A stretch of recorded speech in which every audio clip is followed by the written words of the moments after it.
Police or zombie problems? Your tortoise won't stop breakdancing? Try blue tape. The miracle of our age. Yay! Hey, we love that umbrella guy. All right. Thank you. I'm calling from Los Angeles, and I'm having a little problem under the name ThatUmbrellaGuy. I sent him my phone number at least 20 times in the chat and told him to call me. He ignored me, or I'm a man. I filed the report. If you guys could take a look at it and give me a call back, I would love to hear what you guys can do to help us. We really need to kind of stop this guy at least until Monday. I told him to call me, or I'm a man. You know what? I talked to your mayor.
I'm feeling fly, yeah, I'm so damn fresh. Got that platinum grill, blingin' in the chest. Diamonds in my mouth, shining when I speak. That umbrella guy, flossing, speaking geek. Ice on my teeth, I'm dripping so hard. Platinum grills, I'm the king of the boulevard. Throwing money in the club, making haters mad. I'm the baddest in the game, no one gets a pass. Ooh yeah. Crushing all these lines, yeah, I feel fly. Rolling on the dubs, that umbrella guy. Iced out cold on the boulevard. You ain't a comic gangster, don't be playing hard. Ice on my teeth, I'm flying so high. Dropping the bass, that umbrella guy. One grill to rule them all, one grill to bind them. Baby, I'm so iced out, gonna blind them. Rolling in town, I'm an army of one. Doing verbal walk-bys, blazing like the sun. Riding in my whip, crushing false accusers. Dropping off the bass on the real abusers. Yeah. Living life fast, no time for the slow. Justice on my mind, stacking up on that flow. Life in the fast lane, no time to blink. Ice on my teeth, watch it when I speak. Chillin' on my rhymes, never missing a beat. Ice on my teeth, yeah, I'm living that sweet. That umbrella guy, bringing the platinum heat. Crushing every hater, no time for defeat. Ooh yeah. Ooh yeah, indeed. What's up, folks? Welcome to a Thursday edition of Man, there's a lot of stupid people out there. I swear to God. There's always... I'm here. I'm here. I'm ready to go. Would anybody like a slice of my demonic pizza with toppings from hell? I feel like watching them. I feel like we were eating slices of it. You know? Yeah. I swear to God, we have certain I'm putting in air quotes here. You can't see them. I need a picture of me with doing air quotes. You do. I'm gonna make one of those tonight. You know, I think I am. I'm gonna make one with air quotes. Yeah. So we have air quote journalist that is breaking the Ohio police Yeah, he's not going with those recommendations. That pesky thing he was whining about, how the cops told him not to be contacting Jeremy Hales. Yeah, apparently he is. How do I know? Because he added me to the message too. I like how he gets witnesses to his crimes. Yeah. I mean, if you're gonna violate something, you should really violate it, right? Mm-hmm. You should go all in. Swan dive into that shit. Yeah, man. It's like swan diving into an empty pool, though. I mean, these people are really, they are really all in for that stuff. It's like, wow, okay. You gotta wonder, at least you're dedicated. What he's getting out of it. There must be money coming to those idiots. Yeah. Oh, that's what I keep. That's what I keep thinking. Like there is no way that they did this without a large payday somewhere around it. They're not doing it out of the goodness of their hearts. Let's put it that way. Okay? No way. These are not the kind of people who operate at all for nothing. They don't dedicate hours of their time and energy for no pay. No, I bet on a long enough timeline we find something really interesting in that, just sticking with it. I bet over time we find something really amazing, and I'm there for it. I'm there to see it, because when it happens, I'm going to be full of "I told you so"s, right? I'm betting a few of them are that way, though. I'm betting it's not just one. I don't know. My gut just says that, doesn't it? We've talked about that a few times, a lot, but the more I think about it, it really grabs me with just how much, what are we really talking about? God, man, that's exciting there too. We have apparently we have another police contact where somebody decided they were going to call the Popo on Mr. Hales because, they're blaming him yet again for CPS visits apparently in July. Oh God, I love this new police thing. I love it. Yeah. It's so funny. And then we have a really crazy, oh my God. So we've somebody out there, I do not know if they want credit or not. So at this time, I will just say thank you to them. But somebody's been doing some amazing digging into prior cases from a certain lawyer twosome, or at least a lawyer and retired in lieu of discipline lawyer, let's say. And wow, they have some really interesting cases under their belt. I can't wait for this. It's going to be such a good show. I want to read through those so bad. God, there's so many though that have started popping up too.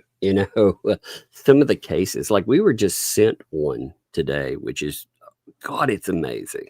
With the overview of it being, it's essentially a lawyer. Let's just say it this way: lawyer decides they're going to sue, and they're suing for an accident that happened way back, right? So during this, they decide they're going to ask for a jury trial. Now, court, of course, they get their ordered service going on, in a few months. They're automatically hit with a motion to dismiss because they're going after State Farm. Yes, that's right. They decide State Farm sounds like who to go after. Mm-hmm. They ask for that. Late services, they give reasons there. They get they're hit with a notice of good cause, because things are late. It's strange, and the attachment to it is pretty funny because it says serving CFO, on this stuff. There's a notice of rush service. It's serving the CFO there. It should be good enough. They don't have access to a service portal. They don't remember their username. That's a good one. I like that excuse. It's almost as good as the I have the coof excuse. Yeah, or my dog ate my homework. I can't get my login to work. My coof-infected dog ate my homework. There we go. And also then I got locked out of my computer. My computer doesn't work. Be decent. Oh, it's so bizarre. So then they apparently decide they're gonna they're gonna stick in there. So there's an affirmative defense. That's for jury trial. Say that the plaintiff wasn't wearing the seatbelt, trying to double dip insurance, wouldn't give medical insurance cards to the medical provider to mitigate costs, and medical bills have already been paid. So apparently, yeah, there's a motion for sanctions that comes from the defendants because the plaintiffs end up ghosting the case, and there's a notice of voluntary dismissal on it, and it's still hanging there. It's been hanging there for over a year. Wait, actually, you mean a they year and a brought half. a case they didn't plan to litigate? That's so Weird, weird. huh? Well, what's weird is it's another, they're on behalf of clients, just poof, it just ends, and it's like, wait a minute, that's weird. It almost seems scammy, Very scammy. Yeah, very bizarre stuff. Interesting though. Man, today, by the way, God, I had to pay some, even, homeschool comes with costs. So I had to get the kids ready. I just paid that bill today. Oh, ouch. Lord. Yeah, I know. If I use no curriculum or anything else through the place, it's still like $300. But if I go through the stuff we need, it's like, God, I think it was almost $2,000. I think, and it gets worse. It only gets worse the older they get, and like the more books, and it's a lot. And you know what really burns me? That I'm still paying the incredibly high property taxes that go to the public school that I can't use. Right. And I can't use it because it's so terrible. Like, it's like, could the state just give me a credit? I need a credit, at least just like half, maybe just for one kid. If I don't send a kid to your school, couldn't I get that back to spend on her education? Like, it seems like I should be able to have at least that, because they don't have to pay for my kid. Oh, we have a better thing. We actually here, the schools here are so awesome that they made many a medical journal, including, like, say, the New England Journal of Medicine, because, well, let me pull this up. This is one of the this is crazy, man. This is some years back, but still, this just gives you a feel for it, Let's see. What was that? Oh, mass psychogenic illness attributed to toxic exposure in a high school. Yeah. What? So there's this mass psychogenic illness. Everybody's like comes down with this idea that they've all been exposed to something, and they all start showing effects. Like here in November 1998, listen to this crazy.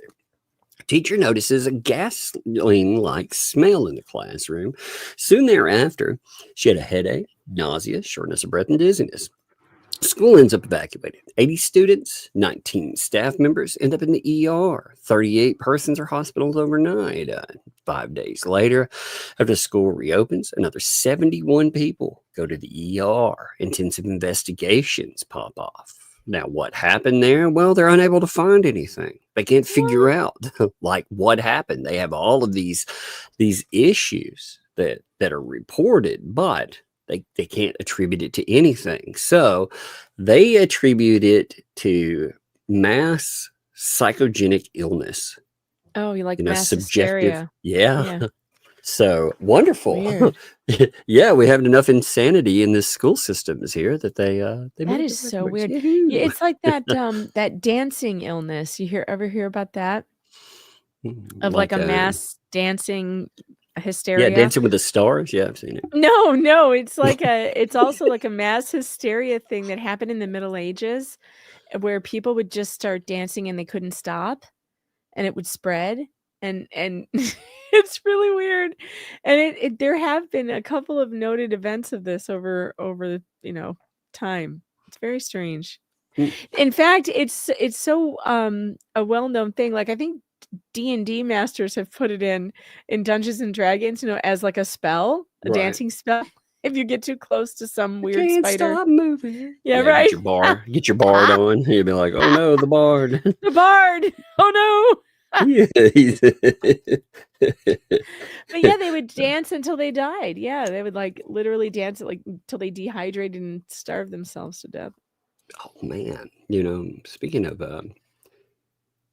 wonderful things, look, we've been working on some stuff for the Shell Corporation. Check this out. Been working on, first of all, we haven't had a good message I there. don't think you should advertise that you're creating a Shell Corporation. Oh no, I'm the Shell Corporation, not a Shell. Not a Shell. Oh, gotcha. Okay. Yeah. Look, first of all, we have to have a positive message, for the shells. Sure. Look, you don't want them to crack your Shell Corporation. Say, look at that. You have a turtle family. You have your turtle shell cracked on drugs. It's like, don't let drugs crack your world. See, this is your shell. This is your shell cracked on drugs. Yeah, it's terrible, man. Then we have we're starting to message along with the pictures. Rescuing plastic turtles, brought to you by the Shell Corporation.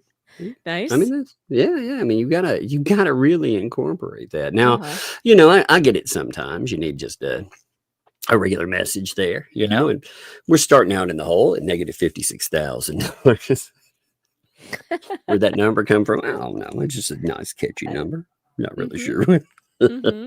Yeah. So you gotta rescuing plastic turtles, man. I mean, you really gotta jump in there. Look, arrested because plastic turtles matter. Yeah. Brought to you by the Shell Corporation. See, it's beautiful. I went too far. Oh no! Saving I like turtles.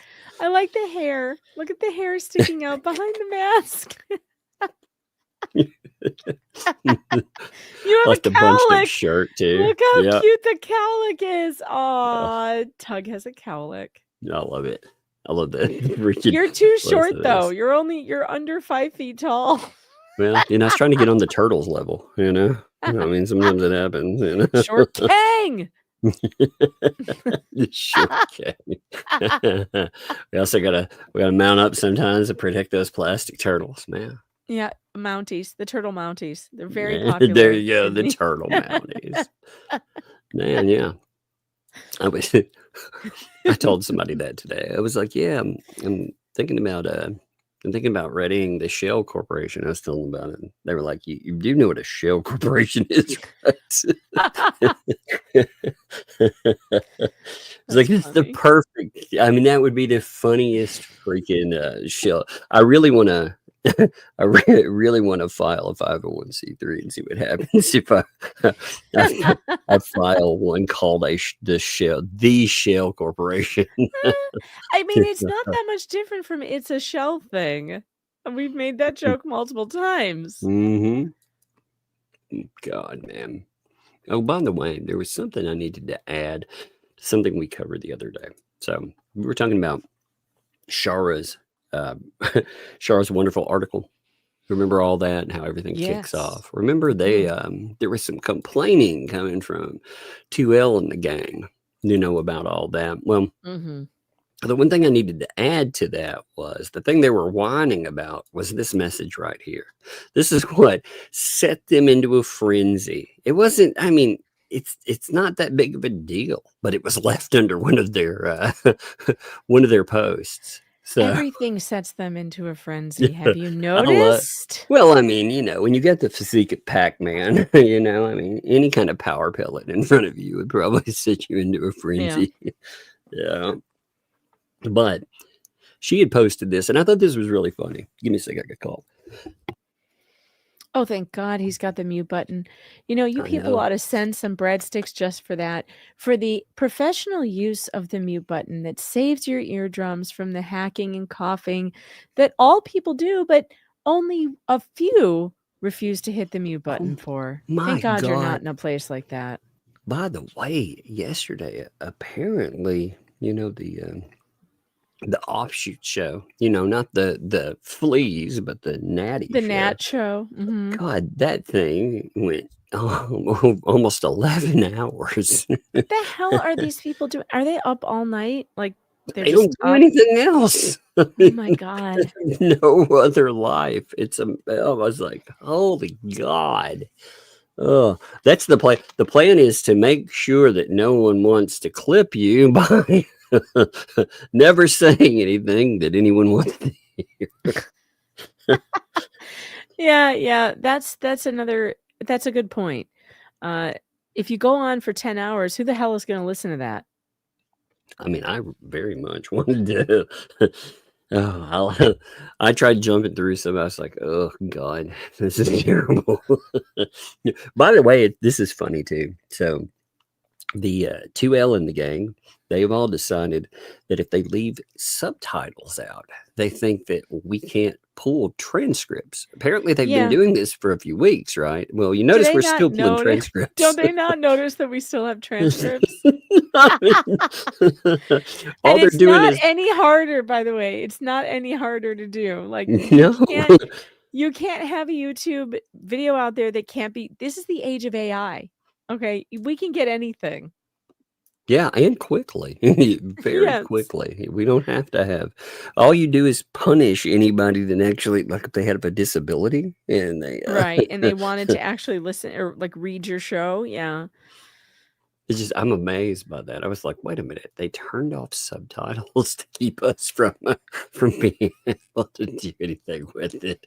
But that's so good. What an own, what a cell phone. You know, they screwed over their own audience just because. And again, it was intentional. You know, I could tell, like, if you accidentally, you know, you forget to turn them on and then in the aftermath or whatever, I mean, that stuff can happen. But if you intentionally turn them off because you're like, you're so afraid, we're going to have your show and listen to it that way because I'm not listening to it for real. Oh my God, that's talk about paranoid. They still want to talk shit. They're just afraid that we're going to talk back. It's so amazing.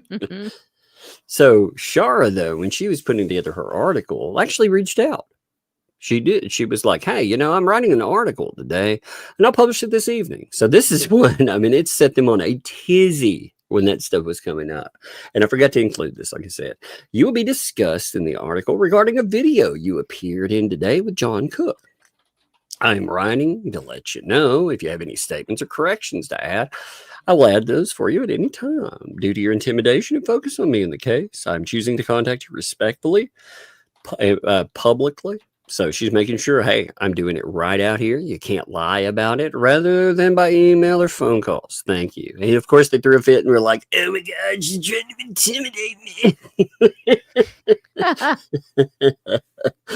Oh, I love it. I love it. So that, I forgot to add that into our coverage, but I thought that was actually worth adding. You know, she did it straight out in the open. She didn't hide it. She told them that, hey, if you disagree with any of this stuff, I will definitely add it. You know, no problem, no muss, no fuss.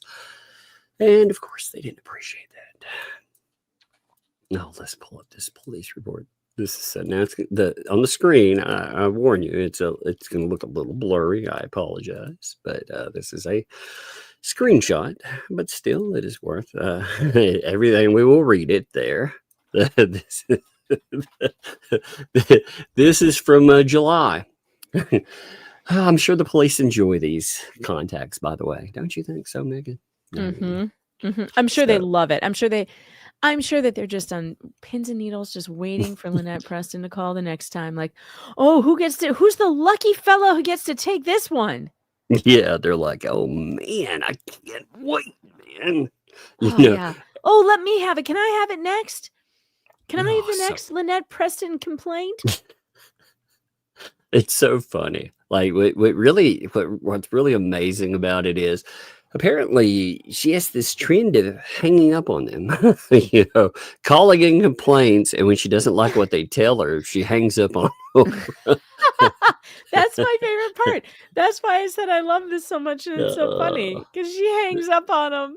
Yeah, and I mean, we've seen a couple more that have gone this route. So this, I mean, can you imagine? This is great, though. This is very interesting because if you recall, the latest talking point over on 2L, they have been really going off about how there are going to be charges coming. Ooh, there are people in trouble for making false calls. Remember? Yeah. Remember how that's what they've been. Well, apparently they want you to believe that the police are really taking it seriously and they are investigating it. Yeah, they've been saying we've turned over all evidence. Actually, that's what Lynette's been saying too. I've turned over the stack of evidence, and they're investigating the handwriting expert. I turned that over too. Yeah. Meanwhile, so this happens at 1:20 in the afternoon. By the way, just imagine you're rolling past. You're like, man, I'm past the half day hump, my shift, it's moving along, and you get a phone call for service. So contact from the crazy turtle lady. Yeah, made by complainant Lynette Preston, who began to state that Jeremy Hales has been calling the Department of Children and Families on her repeatedly. Now, wait a minute, did she give the police the name Lynette Preston? And not Michelle? That's apparently the name that she never used. Apparently that couldn't happen. They must. But no one. She doesn't go by Lynette. No one calls her Lynette. Her name is Michelle. She could not have told them that. That no way. Does she not know her own name? Yeah, well, I mean, you know what? She should call the police back and make a complaint about this Lynette Preston. They should correct this because there is no such person. She should be like, that's not me. Obviously, I didn't do this. Sorry, I'll try not to interrupt anymore. No. That's a good point, actually. It's a very good point there. Well, because she's always complaining about that. Yeah. No one ever calls me Lynette. I never introduce myself as Lynette. Well, then why are you calling the police and telling them that your name is Lynette Preston? Shouldn't this say Michelle? Yeah, why are they under this? Is this someone else calling in? Maybe John Cook is doing his best. Comment. Oh my God, man, that's funny. She should call back and say she's Michelle and not Lynette to make any complaints. Yeah. Maybe it was funny? John. Maybe John called that in. Maybe he was doing his best Buffalo Bill. It puts the lotion in the basket. Oh my God. It puts the junkyard slush on its skin. It'd be like gross. Ew. No, it doesn't. I don't want to know what comes out of that hose either, you freak. Or it gets the hose again. Oh God. I don't want either. Gross. What a complaint though already too. I mean, the DCF, if they're coming out, if they really are, then you're not supposed to have any proof of who called. And Jeremy is not the one that is calling if people are calling. He's not the one that is calling out there and doing this. But she's saying, I think he has said he called one time a long time ago when he saw something and he made a call. Since then, he has not called. So I don't know why she keeps on. Well, I do know why she keeps on accusing him. Yeah. What am I saying? But there's no evidence that he did that. Then she changes apparently with the narrative though of what it's about. She says she then goes on to state that she has proof that Jeremy Hales lied to law enforcement during an interaction in February of 2024. So she's going back and being like, oh my God, the police, he lied to you way back in February 2024. So you already know she's called on that. What? Well, she's like, I want charges against him. I want charges for false report for that. Oh my God. Hasn't it been like a year? Like, wait. Yes, a year plus. Yes, because everyone knows you're supposed to call the 911 a year after the event.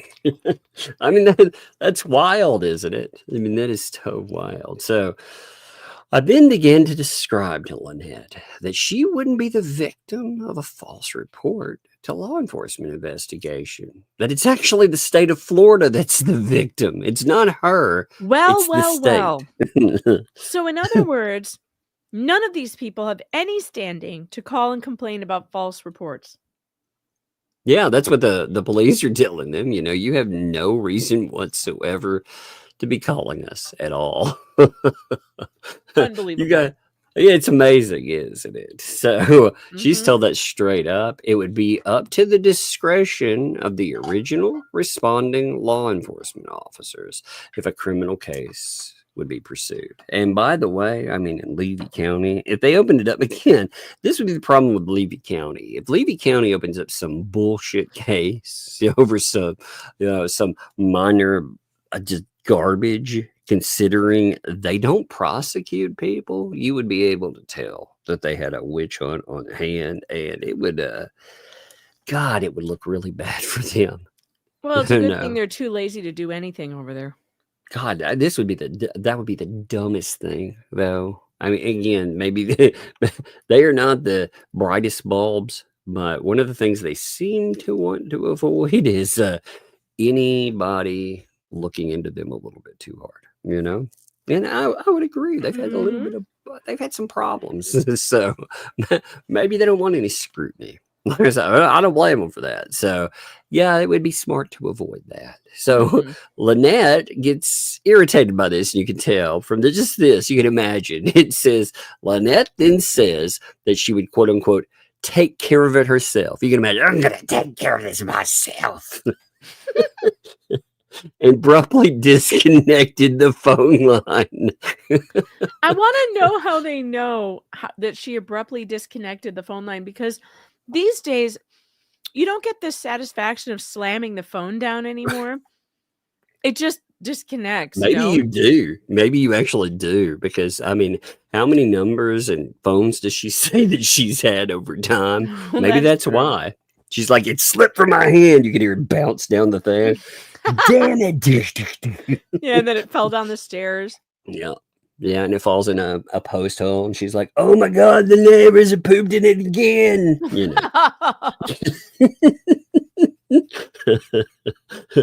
I have so many questions about that, but like, how do you know?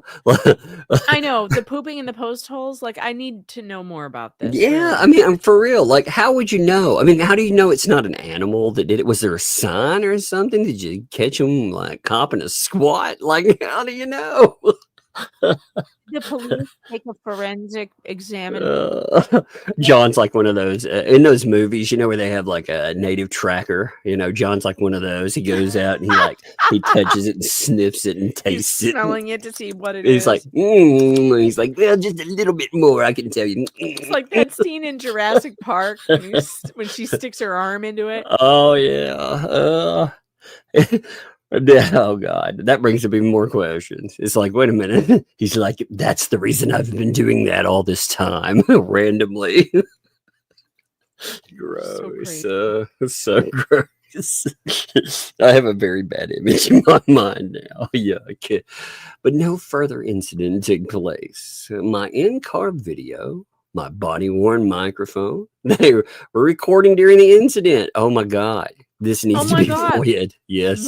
There's body cam footage? That's what it's saying. There's body cam footage and car video. I need this. Oh my God. You can FOIA this totally. Oh. It also tells you there are probably, man, we really need to get a hold of the complaints that Lynette, she's saying that she's contacted them more times. She's saying that she turned over evidence to them and more. I'm telling you, we gotta FOIA them again. There's got to be more goodies over there. So who's making the false calls? Yeah, exactly. I mean, exactly. If you're like, well, they've told them multiple times you have no grounds for it. You remember we listened to a wonderful call where they were told that a privacy fence, to call a fence a fence, you might need more than one side. That's my favorite, by the way. Yeah, that one was funny too. Yeah, it's kind of hard to say. First of all, well, if you don't build it tall enough and, somebody's driving down the road, kind of hard to call that a violation. But also, if you don't actually build an entire fence, that's a problem too. What do you call a fence with only one side? I don't know. I wonder what ChatGPT says about that. Let me ask ChatGPT. Ask ChatGPT. Let me see. I will. I'll be like, I think it's called decorative. What do you call fence with only one side and a floor? Let's see. They call that a wall, aka a barrier. That's called a wall. It's such an asshole. It's like a fence with only one side. It's usually called a wall or simply a barrier. Now, if you want to look at it differently, you could also call it a line fence, a boundary fence, or a rail or a picket line. You know, let's see. I think I would call it decorative. Yeah, I think because so it too. serves no purpose. It doesn't keep anything in or out. Asked it for some different names, you know. It said maybe you call it maybe you call it a fence on a diet. It's a fence with commitment issues. It's an Ozempic fence. It says it's a fence with commitment issues. It puts in quotes too. It said, yeah, I like it. It's quote, just couldn't settle down and make 4 sons. Oh my God. Oh, it's a privacy hint. It's a privacy suggestion. Yeah, it says a suggestion of a fence. That's what it says. That's what it's on there. It's a portal to nowhere. It says not even half an idea. Oh, that's funny. Oh my God. Let's see. Does it have any, do you have any more? The chat says on a roll. It's a unifence. That's funny. It's a maybe fence. That's what it says. It's a fence for introverts. A fence for what? Introverts. They don't want to be surrounded. It's a fence. It's there for laughs. It says it's a fence in denial. It says I could keep you out, but why bother? Oh, it's a minimalist piece. That's what it says too. Oh, it's an like art installation. Yeah, I like it. A line of falsehood. It's a farce. It's a farce. It says it's not a fence, it's an intern. It's still learning how to be a fence. An intern? Oh God, that's funny. Oh my God, that's amazing. These are great. A fencelet. Fencelet. Oh my God. These are good, man. Man, I tell you, ChatGPT is on a roll today. Yeah. No, it likes that. It likes the idea of the diet fence. It does. Yeah. It keeps going back to it. That's funny. Oh Lord. Yeah, I thought that one was pretty good. Check this out, by the way, folks. Again, we have seen. First of all, I do want to remind you of the police report. You know, the police report is legit. Now, remember that Volpe put this up himself. All right, so when noting this, he definitely. I mean, it is real. Let me pull it up here. So when we're talking about this, he definitely knows that police told him no more interactions. Leave the dude alone. Leave Hales alone.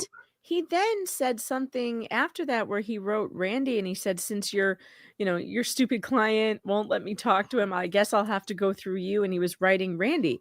So he decided not to do that again? Weird. Well, apparently, you know, when you're allegedly paid to harass somebody, you know, maybe you gotta get that harassment on, right? That's what it feels like for sure. You know, it makes me more apt to believe those allegations of somebody that is 100% on the payroll for harassing people. Again, you know, I can't say definitively that that's the case, but they definitely asked for $10,000 to stick around. You know, and he did write Jeremy right after this too. I mean, he He did it. Now he's back to the same bullshit yet again. So you see the police report here. Again, I'm just going to hit it real fast. Just so again, make sure people understand this is legit. I mean, Jeremy Hales, he writes in on, or he contacts rather on 0804. And he's like, hey, I'm being harassed here. He says he's gotten over 50 emails from Volpe. He said he told him not to contact him multiple times, provides copies of that. I love the copy here. Do not contact me again. You're being reported for constant harassment. You'll be in court. You unhinged mental freak. Oh, my God. I love it. I love that's the report that ends up there. And Volpe shows it himself. Oh, it is. It's awful.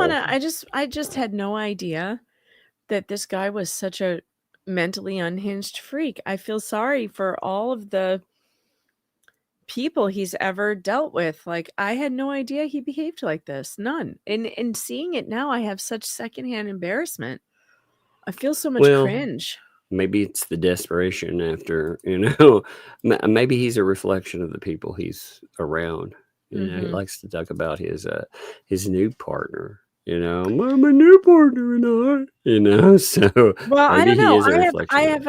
I have concerns about that because I actually was contacted by somebody unrelated in another case that I was working on who told me I was hesitant to reach out to you because you were associated with that Michael Volpe person, and he has been harassing a colleague of this person's. He was harassing like in a horrible way, and he told me some of the things that he had done, and I was horrified. I was like, wow, no, I'm not working with him. He's not someone that I would. Terrible, man. Yeah, but like imagine like my reputation was getting smeared by the things he was doing that I had no knowledge of. Well, apparently, one of the things I heard myself in the aftermath was that he was still attaching his name to your name. Even after I backed away from him, even after he was no longer invited on my show. Yeah, he was name dropping me. He's probably still doing it. Oh yeah, probably. Well, I mean, when you, it's these people amaze me because they, I mean, some of them are being sued, and they're pulling about it, and they can't manage 500 hits on a freaking live stream. I mean, that's pretty pathetic. I feel like I need to come up with a new T-shirt that says, I do not associate with Michael Volpe. Sell it. True. Oh my God. Yes, I've never had a baby. So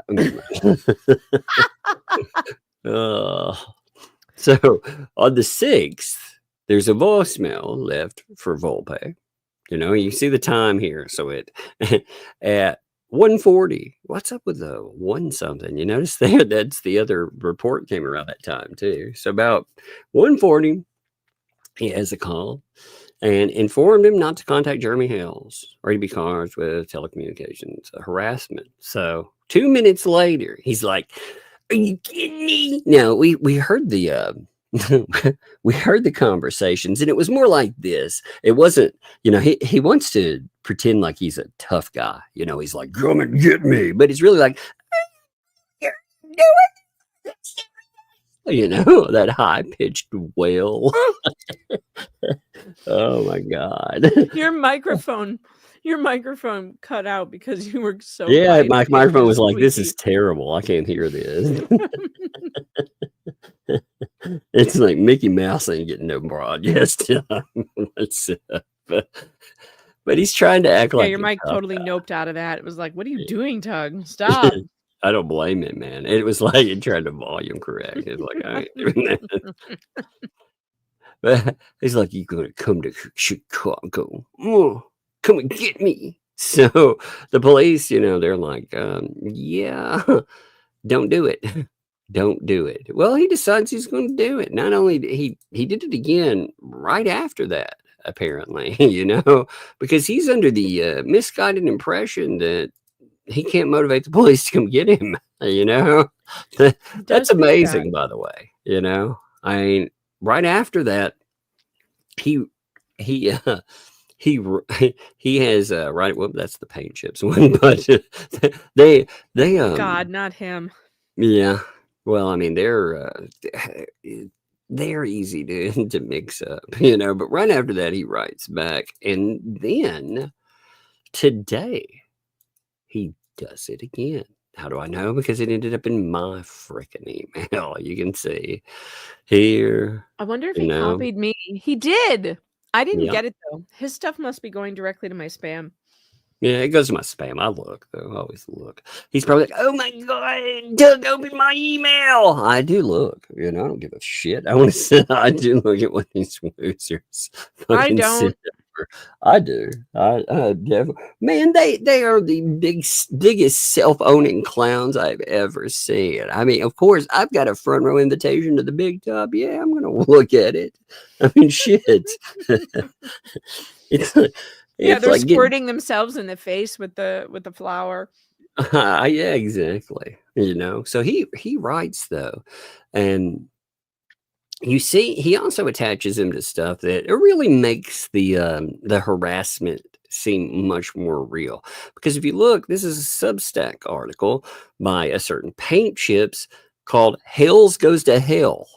Jeez. Yeah, that really sounds like threats, but it definitely is harassment, when you're mailing things and attacking. And he writes Mr. Hales, don't you think that it makes sense to drop Ray? What's up with the Ray thing, by the way? This Ray is their new pet pig. I was not aware that if you had a sick relative, you could do any manner of bad thing and get out of any consequence for it. Apparently, I didn't know that. Apparently, it's given them enough cause to just, revitalize any kind of harassment they want to engineer. I mean, it's nuts.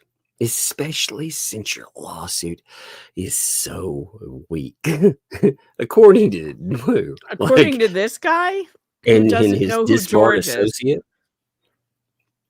Is he listening to the legal ramblings of a disbarred associate? Is that what's happening?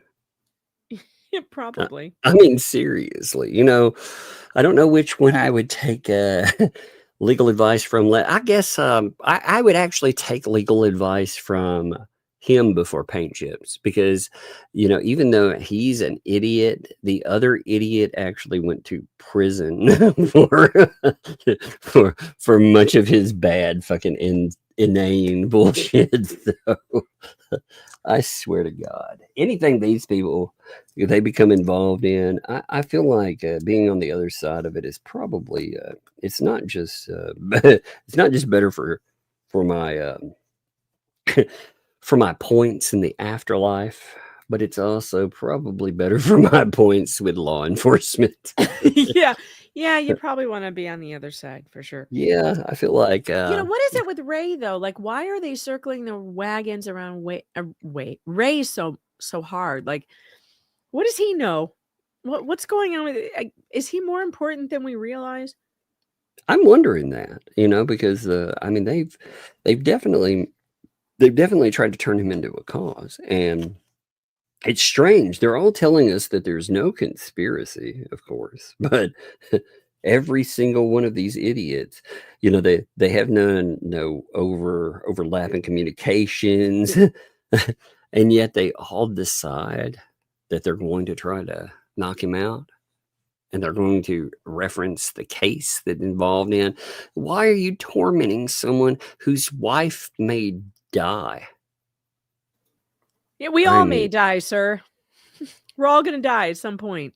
That doesn't keep us from having consequences from actions. They didn't care when Mr. Hales had a sick loved one. In fact, they all decided to pile on her and say that everything was fake. And the other day, Lisa said she never said that.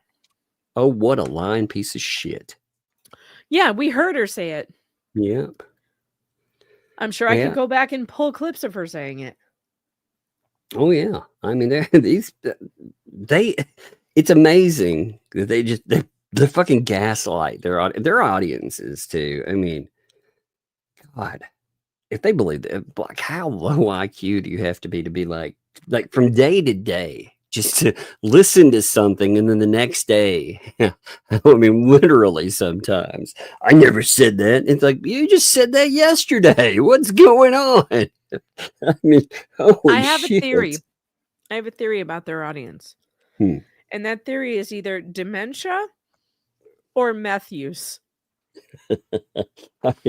It's one or the other. I feel like it's like abuse or something. You know what I mean? Like they feel like abuse victims to me. And I feel like actually my ears are being abused when I hear this garbage too. So it makes a bit more sense too. Yeah. Oh my God, though. I'm saying so they. Did you hear her get a popcorn kernel stuck in her throat? No. Oh my God. Oh my God. It was the greatest moment of her entire life on her show. Even with a popcorn kernel in her throat, she still couldn't manage to hit the mute button. And it was insane. In fact, Just J Hip did a flea cap where he reenacted it. Oh no. Did you hear it? I've not yet. No. I think we should pull it up actually just to hear that one part of it because it's so freaking hilarious and it was so spot on. I heard both of them. I heard both the original and Jay's rendition. Oh and my God. Yeah, it's so pull it up. Flipping funny. Okay, hold on. I'm gonna get to the timestamp because it sounds perfect. It's so good. It's so good. Okay, I got the timestamp approximately. Let's see. Here it is. All right. Oh my God, that's so funny. All right, it's right around here. Anyways, oh yeah, I just there it is. Wait, I just passed it. Hold on, let's back up. Oh my God, it's so funny. Popcorn. Oh, oh, you know what? Before I start fleeking out, because I know, but something. Okay, hello everybody, welcome to the show over here to Listen to the Pod. I'm here with Stacy Schwab. He's going to be joining us. We're going to have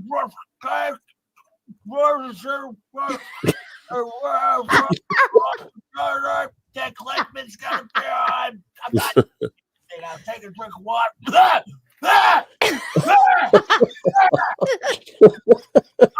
Popcorn stuck in the back of my throat. It's like tingling in the back of my throat. There's some popcorn back there in my throat.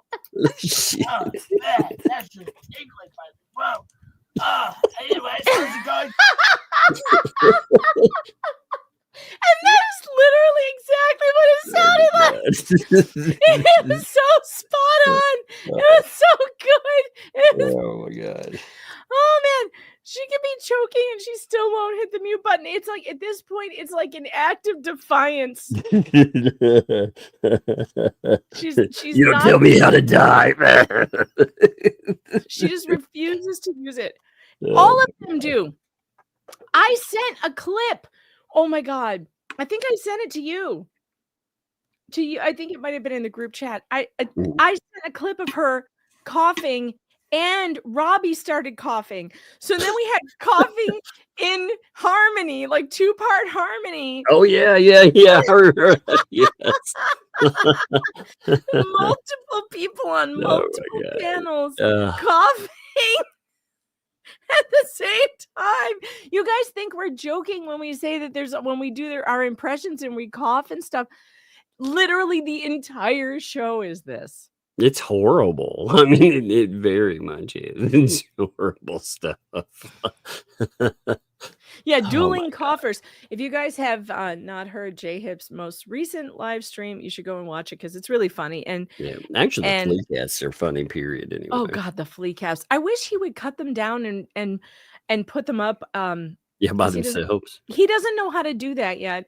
And I need him to learn, because he should have them, every day he needs to have like that, just that part clipped out and put up for content, because it's so funny. It's funny. Give me a second. It'll get you more views, Jay. Mass hysteria coughing, Jack's mom. Yes, it's contagious. God. Oh my God, man! I wish he would break them off there. Somebody sent me something funny. I'll have to tell you about it later. Oh my God, man! Give me a second. I got to cough again. There. Now, again, see how professional he is with that? You didn't hear it. You heard blessed silence. Yeah. Well, what blows my mind is I wear headphones this whole time, right? So not only does the audience have to hear it, but anything in the headphones feels like it magnifies, when you Right. hear it. So Yeah. that's You're gonna hear deafening it too. Yeah, it's freaking deafening. That's why, like, if one of the kids comes down or something, I'm like, don't yell, because in my headphones, it sounds like my head. I feel like that 80s movie Scanners. With the people that mentally blow people's heads up. So woo, boom. That's what I feel like's gonna happen. God, it's just amazing. We've been giving them this good advice for so long. Like, hey, there's a mute button on StreamYard. Learn how to use it. And they just refuse to do it. And they just keep on coughing full volume directly into the microphone. And people in their chat don't say anything. They don't complain. God, you people complain when our volume is just a little bit off. Indeed. And it's good, and we like that, to by have the way, people. we want to know. know. People do it, for sure. We definitely want the feedback from the chat. If something sounds weird, I'm not complaining. I actually like it, because then we want to fix it. That's the thing. They don't want to fix it. It's crazy to me. Like, this is one of the biggest reasons why your channel sucks, is because you don't use the mute button when you're hacking up a lung into the eardrums of your listeners. Yeah. So somebody, after I mentioned the almost 11 hours, somebody sent me a screenshot of the exact time. So that mod channel was 10 hours, 33 minutes, and 51 seconds. They get 100. What's bad is they get 100 views per hour or so, right? So they're going to be encouraged to do that, because they broke 1,000 views. They're going to be like, oh my God, if we just go 27 hours, imagine what we can get. Oh God. Lord. But it shows you why these people, they sit around and all they do is harass Jeremy Hales, because they have nothing else without Jeremy. I mean, they say they hate him, but they're also sickly, parasocially, they're his biggest fans. Because without him, who are they? Yeah, well, I mean, they're nobody without him. The parasocial thing is an interesting part of this, because there is something about these people who feel very entitled to some kind of relationship with him, and for whatever reason they're put out that they don't have one. That story he told the other night about one of the mods just like showing up at one of his events and like walking out with toys, with no kids, just walking out with a bag of toys. Insane. I mean, what's bad is, these people, it's usually some slight, like some small, perceived slight. It's not like it's not big and it's not real, and it turns these people into maniacs. You run into it with every channel runs into this, every single one, just not to this level, man. Oh yeah, he's told me some stories, boy, the strange people he's run into. And it's like so it's one of these things that I've been invited recently to go to a couple of like streamer events. Mm-hmm. And I get very weirded out by it. Like, I would love to go and see some of my friends, Yeah. Don't get me wrong. Like I would love to go and see my streamer friends. And not that I wouldn't want to see the chat either, because I would. Most of you I would totally want to see. But I get so, I don't know, like who else will show up? Are these weirdos going to show up? And am I going to have to call? Are cops going to be involved? Am I going to have to call? Like, I just get very nervous about that. I went to Montsuri in 2019. These people, they threaten. I mean, especially the haters, man. They threaten. They now none of them grew the spine enough to come and do any kind of confrontation. But boy, or Bubba Fest, they made threats. It was bad enough that I had the little one. They knew I was going to a thing in Tennessee. So they were like, "Oh, let's go to let's go, and we can at least we can be down at the hotel or whatever, right?"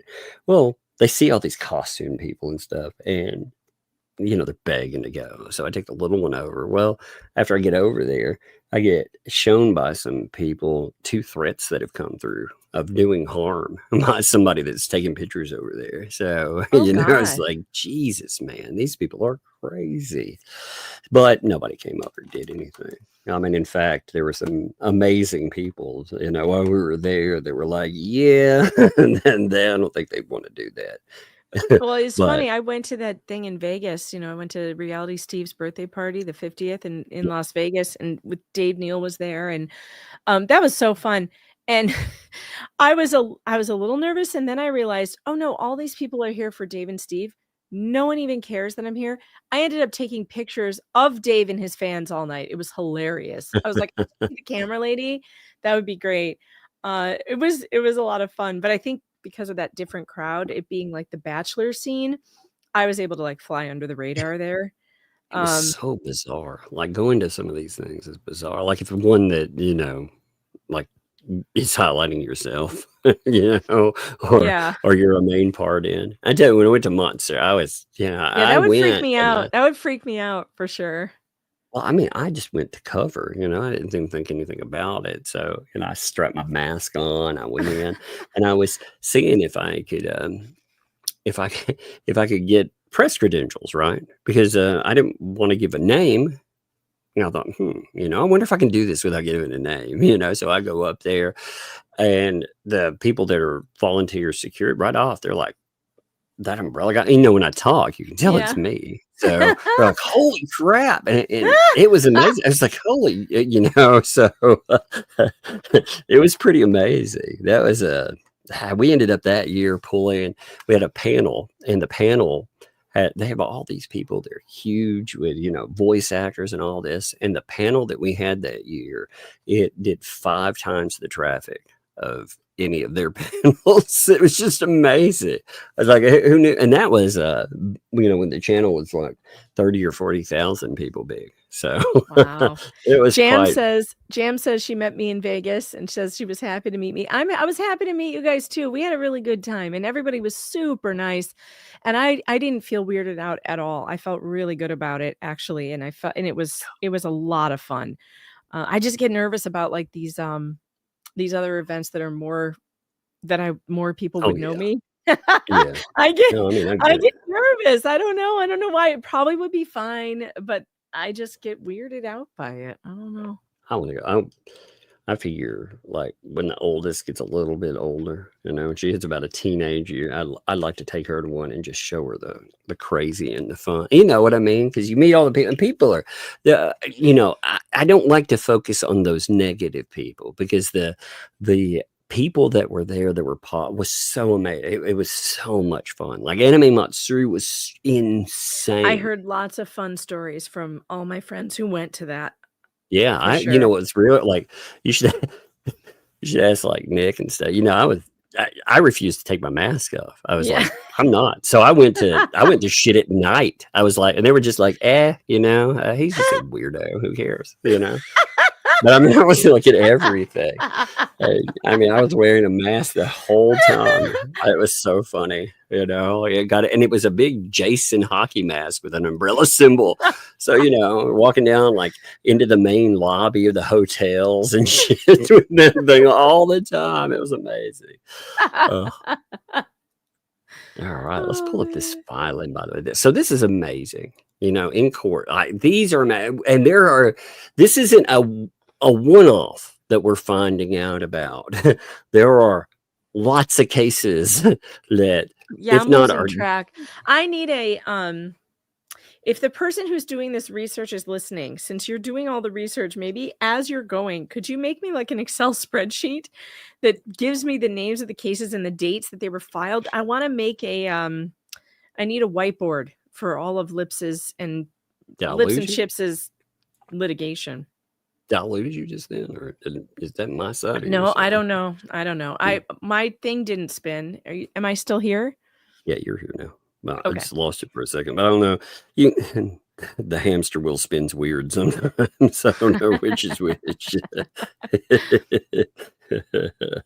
All right. Well, this one is amazing. Yes, if the person that's doing that, for sure. If I mean, you're pulling all that, and again, this is fabulous stuff. I mean, I can't say that enough. I mean, for real, they are doing deep dive, amazing work. If they wanted to put a sheet, and one other thing that would be great, if they didn't mind, number the documents, you know, because with the document, if you're pulling them, I mean, why not? Like, you put the name of them on there, but that means you have to open each one, even when they come up, like at the very beginning. Like, just put a 1, you know, 1, 2, 3, and that would make it so easy to file away. But I mean, again, that is not complaining either. It's just amazing. A suggestion, but you're amazing. I mean, you're amazing. Doing it. You are. I hope you take a bow. You know, and again, the reason I don't shout people at, just making this clear, is we don't want anybody becoming a target of any harassment, and we want to make sure that we have will harass you. Yeah, they will harass you. Right. So, it's better to just fly under the radar if you can. Yeah. I mean, if you figure it this way, if you have family that you care about or anything, these people will harass them, you know, which is amazing considering, you know. I was watching a conversation on that, by the way. Somebody mentioned that, you know, they were like, how would these people feel if they were harassed this way? Like, and they named, you know, some type of family member, I don't remember. And it was amazing because these what the hell parrots were out there being like, it's terrible you would mention they have family. It's like, that's the whole point. Yeah, you just didn't care about mine then, I guess. Yeah, or anyone else's, you know. You don't give a crap about anyone else's, but I saw something else. Give me 1 second before we go into this. I gotta find it real quick. I saw something interesting today. They were it was I had to look back to see what it was. So it was a discussion on on Polymop, right? And it was talking about who created it. It was actually I guess a day ago. They were asking, what does Bruce think about that? Because right now you have 2L in the game. They use it, they try to use it, but they've co-opted it, you know, and he seemed to have every intention of trying to make it something, you know, to really ground it into courts. But now that seems very, you know, like a dead thing. You know, like that'll never happen. So they were asking, they were like, well, what are you doing with that? He can't be thrilled, right? So, of course, Marla, being the parrot, always the parrot has to sound off and be like, you have no idea. You don't know what the future plans are. I swear, just anything. Like, she will parrot anything. Hey, can you hold this down for 1 second? I've got a call coming in. I got to see what this is. Okay. All right. Chat. How you doing over there? What's going on in the chat? Somebody asked me a question. What was it? Oh, how was the concert last night? Yeah, so I went to go see Melissa Etheridge and the Indigo Girls last night, and it was amazing. So good. It was like a total 1990s flashback. Melissa Etheridge, let me tell you something about her. She is a pro. She is, not that you didn't know that, but I love entertainers that just know how to work a crowd. And she is one of those. Man, does she have stage presence. And doesn't even have a very big band, but my God, do they make good music. She is incredible. She is so much better live. There are very few artists that are better live than they are in the studio. She's one of them. I was so blown away by her performance. I mean, the Indigo Girls were good too. And they got a little political for me. I was expecting that. I was actually expecting it to be way worse. And I was wondering if Melissa Etheridge was going to get political, but she didn't at all. She was just totally focused on having a great night of music, and I loved that. I loved it so much. I really appreciate it when entertainers just entertain and not try to sell you something or a message or tell you, moralize at you. Hosier was such a good show, but at the end they just completely ruined it, but with all their political crap, and like a bunch of people walked out. But Melissa Etheridge was not like that. She was amazing. So good. It was so fun. Oh, are you back? Okay. I didn't know. Yeah. No, I appreciate it. No, I had a call from the rehab facility, which is not a bad, but you get your updates and stuff. But they, I was like, yeah, I'm live right this moment. It was like, oh, I'm not on live. No, that's not what I mean. Now, just J-Hip would have taken that call on the air. Oh yeah, for sure.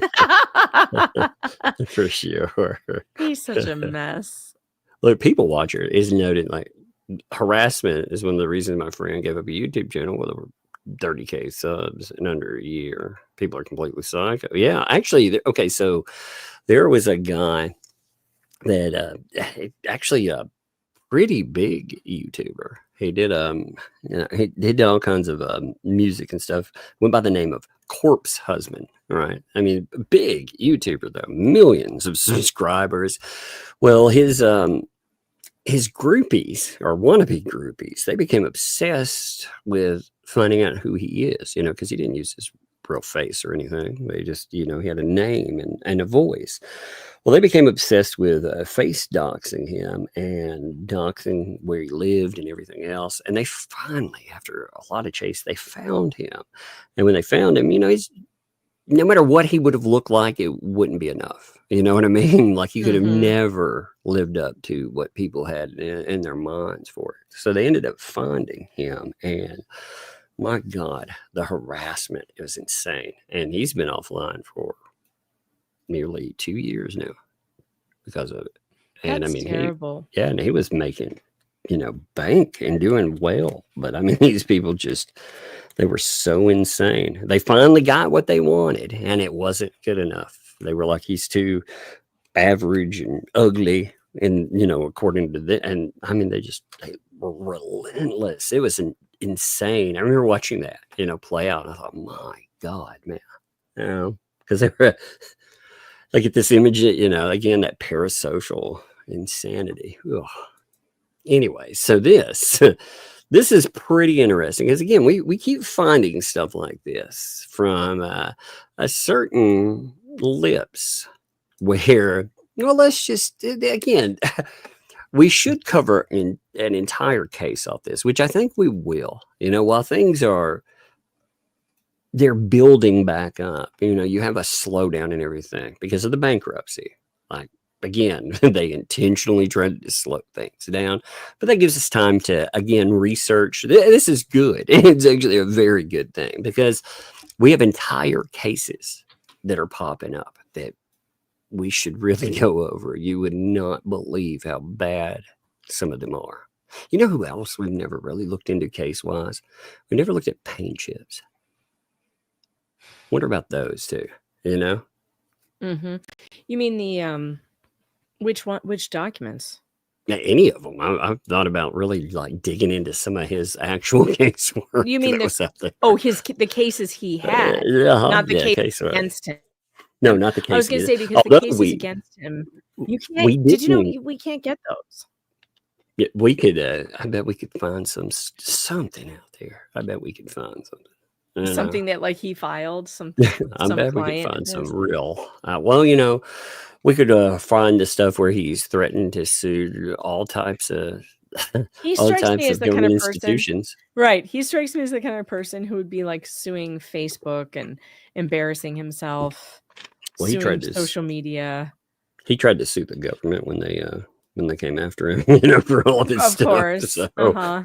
that would be good to cover. But on top of that, you have we also never covered the other offshoot case. You know, we talked about the main case where he goes away for 4 years, but we didn't talk about that secondary thing, you know, where he gets in trouble for the fake Facebook accounts. page. Yeah. Yeah, the fake. We never Facebook talked pages. about any of that. And there's another one. There's actually a third. I can't remember what the exact charge was, but it landed in the middle of that too. So he was, you know, it wasn't just one time he got in trouble. Like that's Right. been the spin. These people have invited wolves to the table.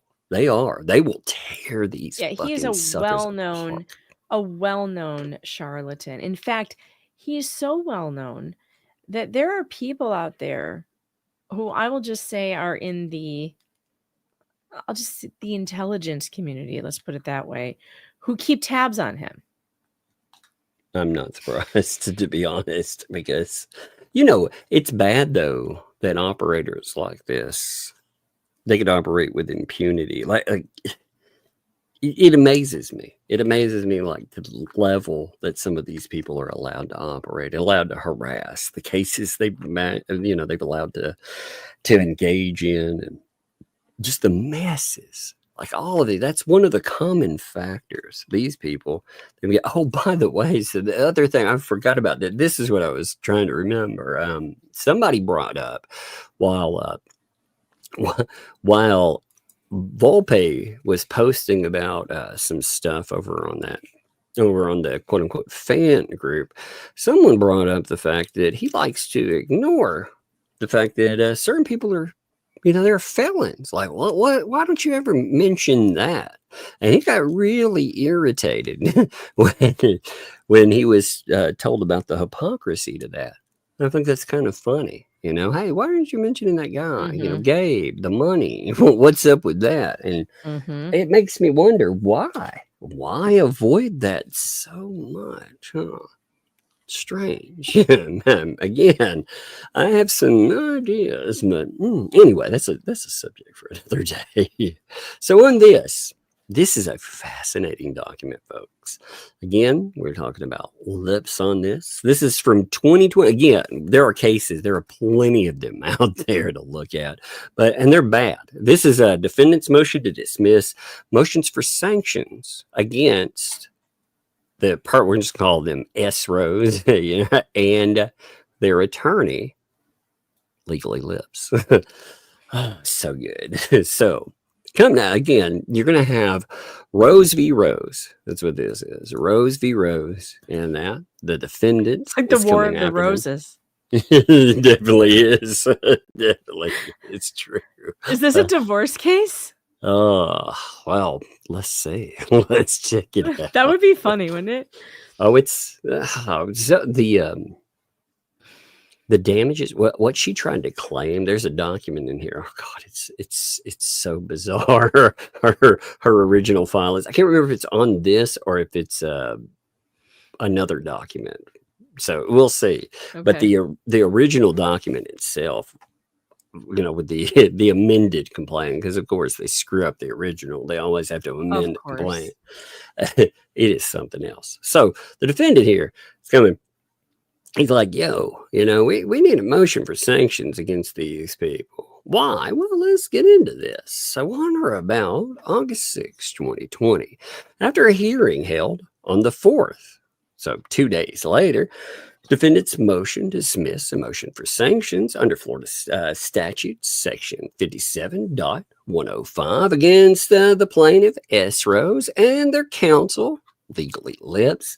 The Honorable Court entered an order granting the motion. the motion to again dismiss and for sanctions. Now, upon receipt of the court's order, the defendant's counsel, they filed the court order in the family law case. Family law. Here we are. You're asking what kind. And sent copies to the guardian ad litem on the division Must in be the a family law case. Of course it has to be, right? Yeah. So around 10 with the guardian ad litem, you know that's there. It has to be custody. Oh, it gets so crazy. So around 10 p.m. in reaction to the filing, the plaintiff's counsel, again, who's that? Yeah, sent 2 emails to the honorable judges on the Browner Circuit Court. The first email that was sent at 10:14 to the honorable judge, what is that, Fainstock? Fahne? Feinstock? I don't know. Feinstock? Fainstock? I don't know. Feinstock, maybe. I don't know. I'm not sure how it goes. I don't know how you would say that. Where she wrote, her counsel writes, so again, we know who that counsel is, writing, "This is a fraudulent court order, and I will be taking this up with the court." You want to pick up on a page? Sure. "This order was not approved, and Mr. Rose has altered it. I will be immediately contacting the judge whose signature appears on this order. A copy of the email is attached as Exhibit A to this motion." The exhibits are amazing on this too, by the way. Around 10:26 p.m., plaintiff's counsel then sent another email to the Honorable Judge Rodriguez, where she states that Judge Carlos Augusto Rodriguez needs to be informed that Mr. Daniel Rose has altered an order that he has signed on August 7th, 2020. Additionally, he is trying to use an altered fraudulent order in the family case with Judge Fainstock. A copy of the email is attached as Exhibit B to this motion. Around 10:40 p.m., plaintiff's counsel then filed her first frivolous motion, which was a motion to vacate ordered signed on August 7th, 2020. The motion is wrong. The order was dated August 6th, 2020. A copy is attached as Exhibit C to this motion. The motion frivolously claims the defendant's counsel submitted an unapproved order and committed a fraud on the court. This motion is frivolous.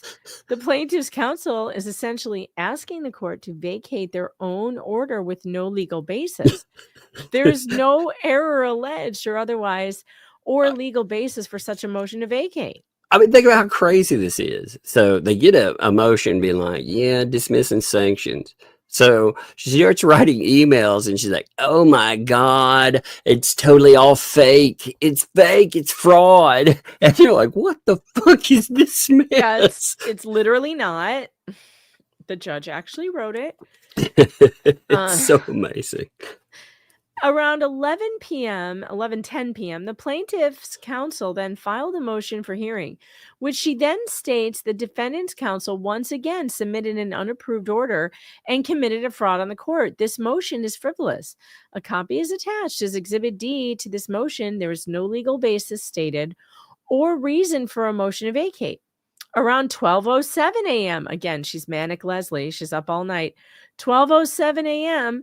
on August 7th, 2020, the plaintiff's counsel, without any coordination, unilaterally set her motion for rehearing for September 10th, 2020 at 11:15 a.m. for 30 minutes.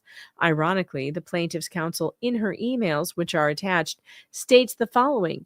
Yet ironically, in this case, she did not follow her own statement. Florida Bar Ethics with scheduling with opposing counsel. I abide by the Florida rules of ethics when scheduling and coordinating with opposing counsel and expect opposing counsel to abide by the same ethical practice. Please find the link below as a reminder of the ethical requirements when scheduling with opposing counsel. It's amazing. I mean, what fucking lunacy, man. Can you imagine putting that in your email? I expect opposing counsel to do the same. Oh, what an ass. Well, I'm Could you imagine being the client in this case, though? No. I just... No, I cannot. Oh, my God. So the motions which are attached as Exhibit D and E are so frivolous and lack any proper legal basis. Then it's an abusive process in litigation by the plaintiff counsel to harass, to vex, and humiliate the defendant and defendant's counsel by falsely accusing the defendant's counsel of a crime to the honorable court. This conduct is beyond egregious and serve to humiliate and disparage the defendant and defendant's counsel by placing them in a false light with the court and the legal community. The frivolousness of this matter will be discussed below. And the defendant sent a 21-day safe harbor letter. Well, we've heard one of those before. Yeah, to apparently the plaintiff's counsel. We've missed our deadline, by the way. It's $267,000 or something. They can't file a document, though. What a bunch of morons. I mean, these people are such clowns. You know, like you said, it is. That is the perfect argument against all of their stupid. They're committing all of this time, right? Every day, all of their waking time, but they can't file a motion for, well, we're going on, 10 days? They can't bring themselves to file, but they can file in other cases, you know? Fucking clowns, man. I mean, seriously. So, the legal argument, the court should impose sanctions against plaintiff's counsel for their bad faith conduct in connection with this case. Sanctions are warranted under Florida Statute 57.105. Upon the court's initiative or motion of any party, the court shall award reasonable attorney fees, including prejudgment interest, to be paid to the prevailing party in equal amounts by the losing party's attorney on any claim, defense at any time. Can you imagine, again, somebody working, you go out, you get an attorney, and they dig a hole for you, you know? Especially, again, like we could be talking about, if any of the claims in these cases are true, that just makes it worse, you know? Because they say, oh, it's the courts working against me. No. No, it's you working against your clients by doing really shitty legal work. God, man, these people, dude. I know. So during a civil procedure action in which the court finds, anyway, I don't want to read all that. You know, this is how sanctions work. So we don't need to read all the sanctions work. You know, let's see. Claims. So the claims of defense for the subject of it, let's see. Yeah, so the claims against the defense subject to it, I like this. Is it a party or his or her counsel knew or they should have known at the time of filing that we're not grounded in fact? That's right. You know, they're just making up shit right out of nothing. They're like, hey, that's what we're grounding this on. The reason they should have to pay is because when they got caught, they file frivolous actions, and they do. So you want to pick up on this one? Sure. It appears the plaintiff's counsel does not understand the court order was drafted by the Honorable Judge Rodriguez, who is well known in the legal community to take proposed orders and edit them with additional findings and rulings. For example, in this case, the Honorable Judge edited the order proposed to him on June 10th, 2020, as a result of the special set hearing for June 9th, 2020. It appears plaintiff's counsel does not understand that judges regularly edit proposed orders and file them. Obviously not happy with the court order that rebuked her frivolous conduct, plaintiff's counsel filed her 2 frivolous motions where she has decided to falsely accuse and defame the defendant's counsel by accusing him of a crime to the honorable court, which was then transmitted to several lawyers who are no longer on the case. The transmittal was also sent to retired Judge Joyce Julian and the guardian ad litem Marie Lascano. The humiliation and damage to the defendant's counsel is irreparable. The motions are frivolous insomuch It does not give a legal basis for reconsideration, and the grounds for the motion to vacate have no basis. The plaintiff and plaintiff's counsel are essentially asking the Honorable Judge Rodriguez to rescind their order. I mean, imagine this. A judge makes an order. It's like, yo, here's this. And the judge adds on, which is it's within their authority. They can go in, they can add, depending on what they find, of course. They're allowed to. So of course. That gets added in. And when it does, you have this wombat here who decides. I'm sorry, wombats. There is a beautiful wombat out there. I should say. Frankly, wombats don't deserve it. I get kind of annoyed when judges don't edit orders that are proposed. Mm-hmm. I mean, unless they're talking about something that's like really, what's wrote, like something that is just like, we're a scheduling order or something. But like an order on because lawyers will propose orders. And I personally think that judges ought to go in and edit them with their own thoughts so that, they're doing some work. But everyone should know that judges have the do that. Yeah. Well, apparently not everyone knows that. No, apparently someone who allegedly graduated law school didn't know it. It's bizarre. Uh-oh, we lost Tug. He went somewhere. All right, I'll keep going. Just not going to write a legal basis for reconsideration. The grounds for the motion to vacate have no basis. Wherefore, the defendant and defendant's counsel request this honorable court impose. I got a cough. That's what. Oh, okay. I figured you were choking or something. The counsel requests that this honorable court impose sanctions on plaintiff and their attorney, Leslie and Federico's Esquire, and request the honorable court use the inherent power of the court to sanction them in order to deter the continued abusive process by the court. This needs to be done to deter Ms. Federico's from any further future conduct, such as this conduct. Yes, I would agree. Yes, chat. She accused the opposing attorney of faking a judge's order. Yes. Yes. Mm-hmm. Isn't that nuts? So let's skip down. She accused him of editing it, which would be so egregious, and it would never fly. Yeah, here's her. Okay, so I'm gonna turn them all and skip down to each one just to make sure each one has been redacted enough, because there's a lot of redactions that have to happen with these. So look at this signature, by the way. This is her signature in email. It's got her name. At least she didn't have that weird Muppety photo on it of her and her husband, because that was really creepy with the demon eyes.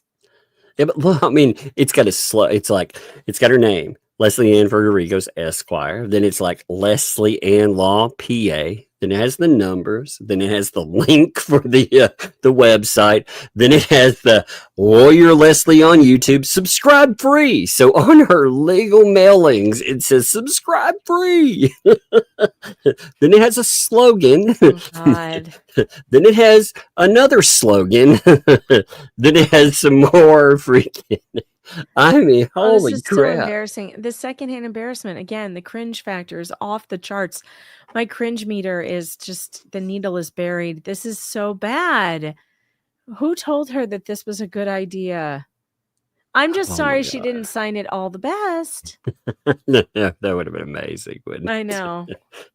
All of this here. So she writes, this is a fraudulent order, and I will be taking this over to court. The order was not approved, and Mr. Rose is altered it. Oh, my God. I will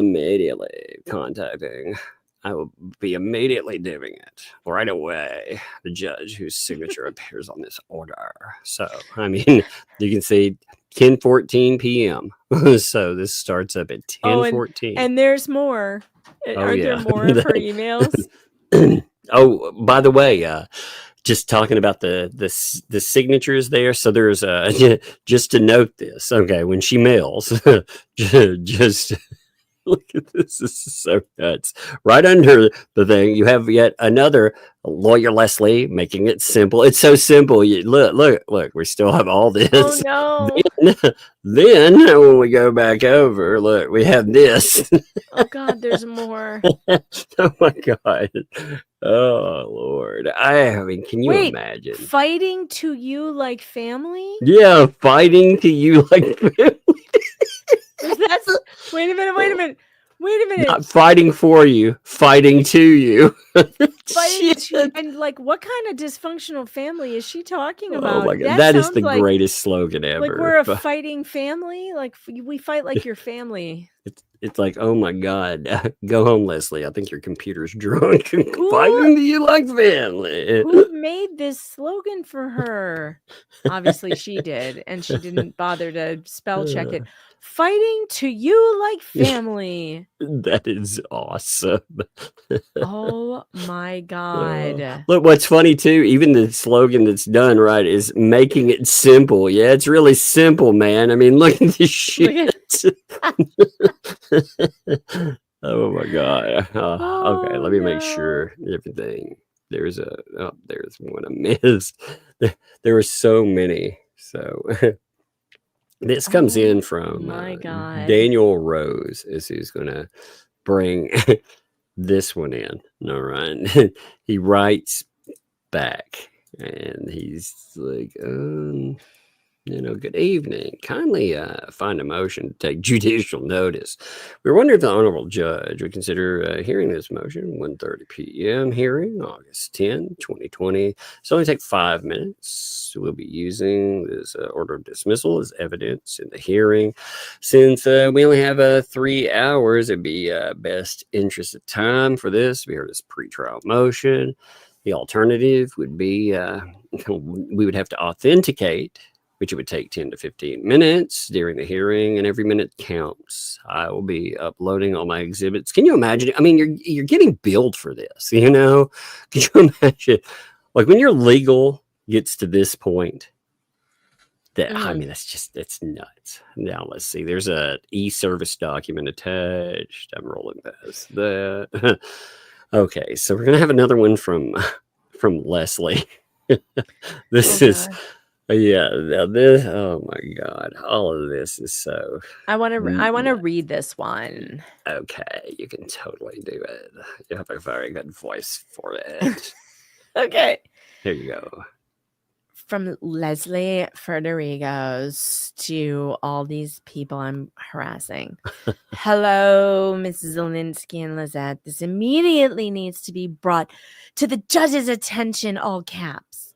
Judge Carlos Augusto Rodriguez needs to be informed that Mr. Daniel Rose has altered an order he signed on 8/7/2020.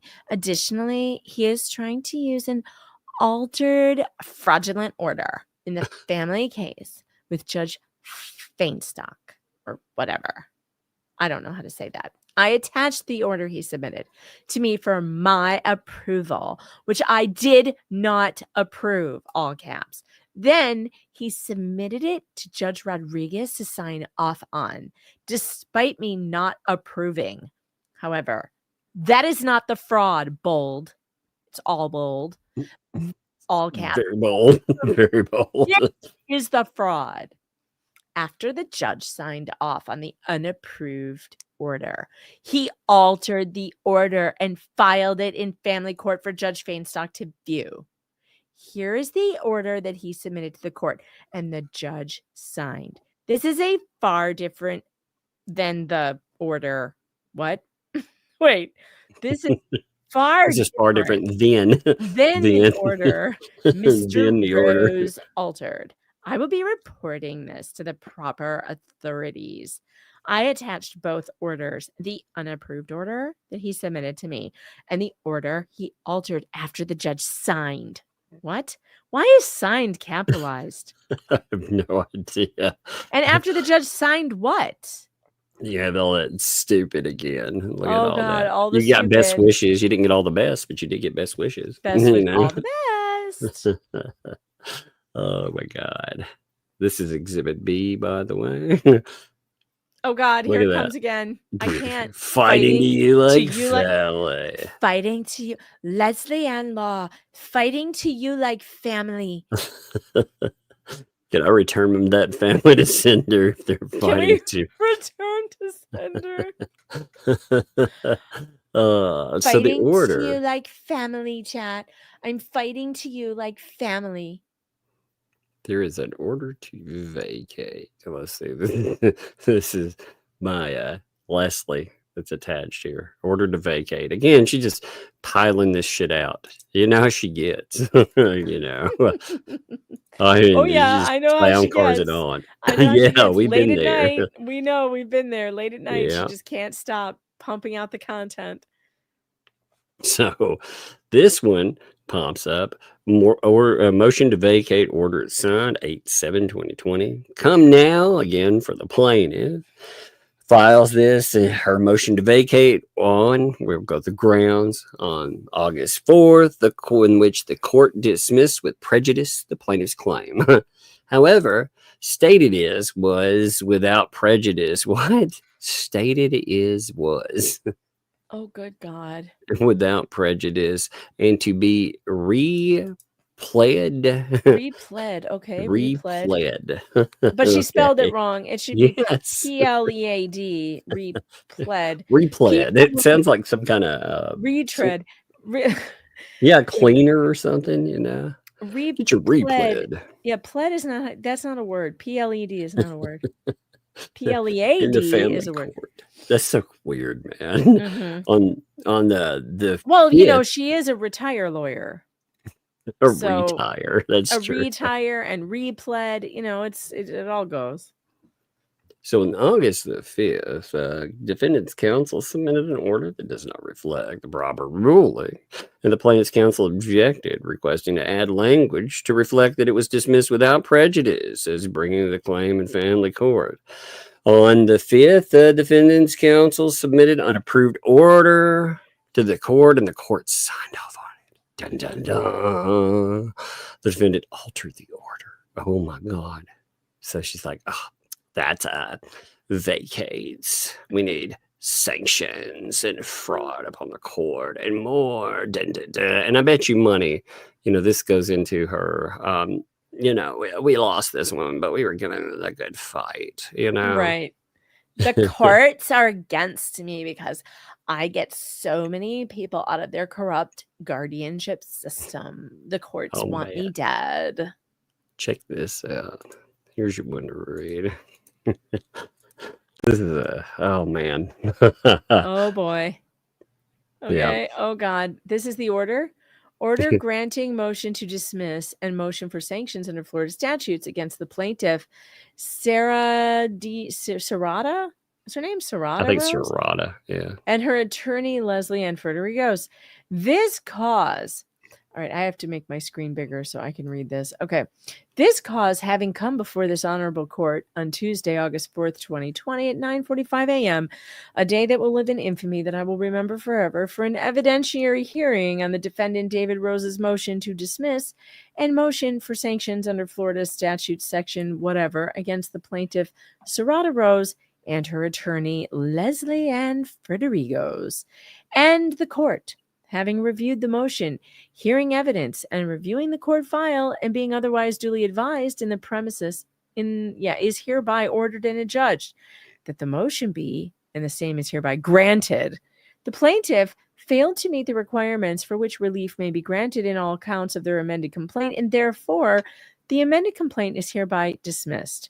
The attorney for the plaintiff, Leslie Ann Frederigo's, should have known the procedures for pleading punitive damages under Florida statutes, which were pled in every count. On June 18th, 2020, the defendant's counsel, Daniel J. Rose, Esquire.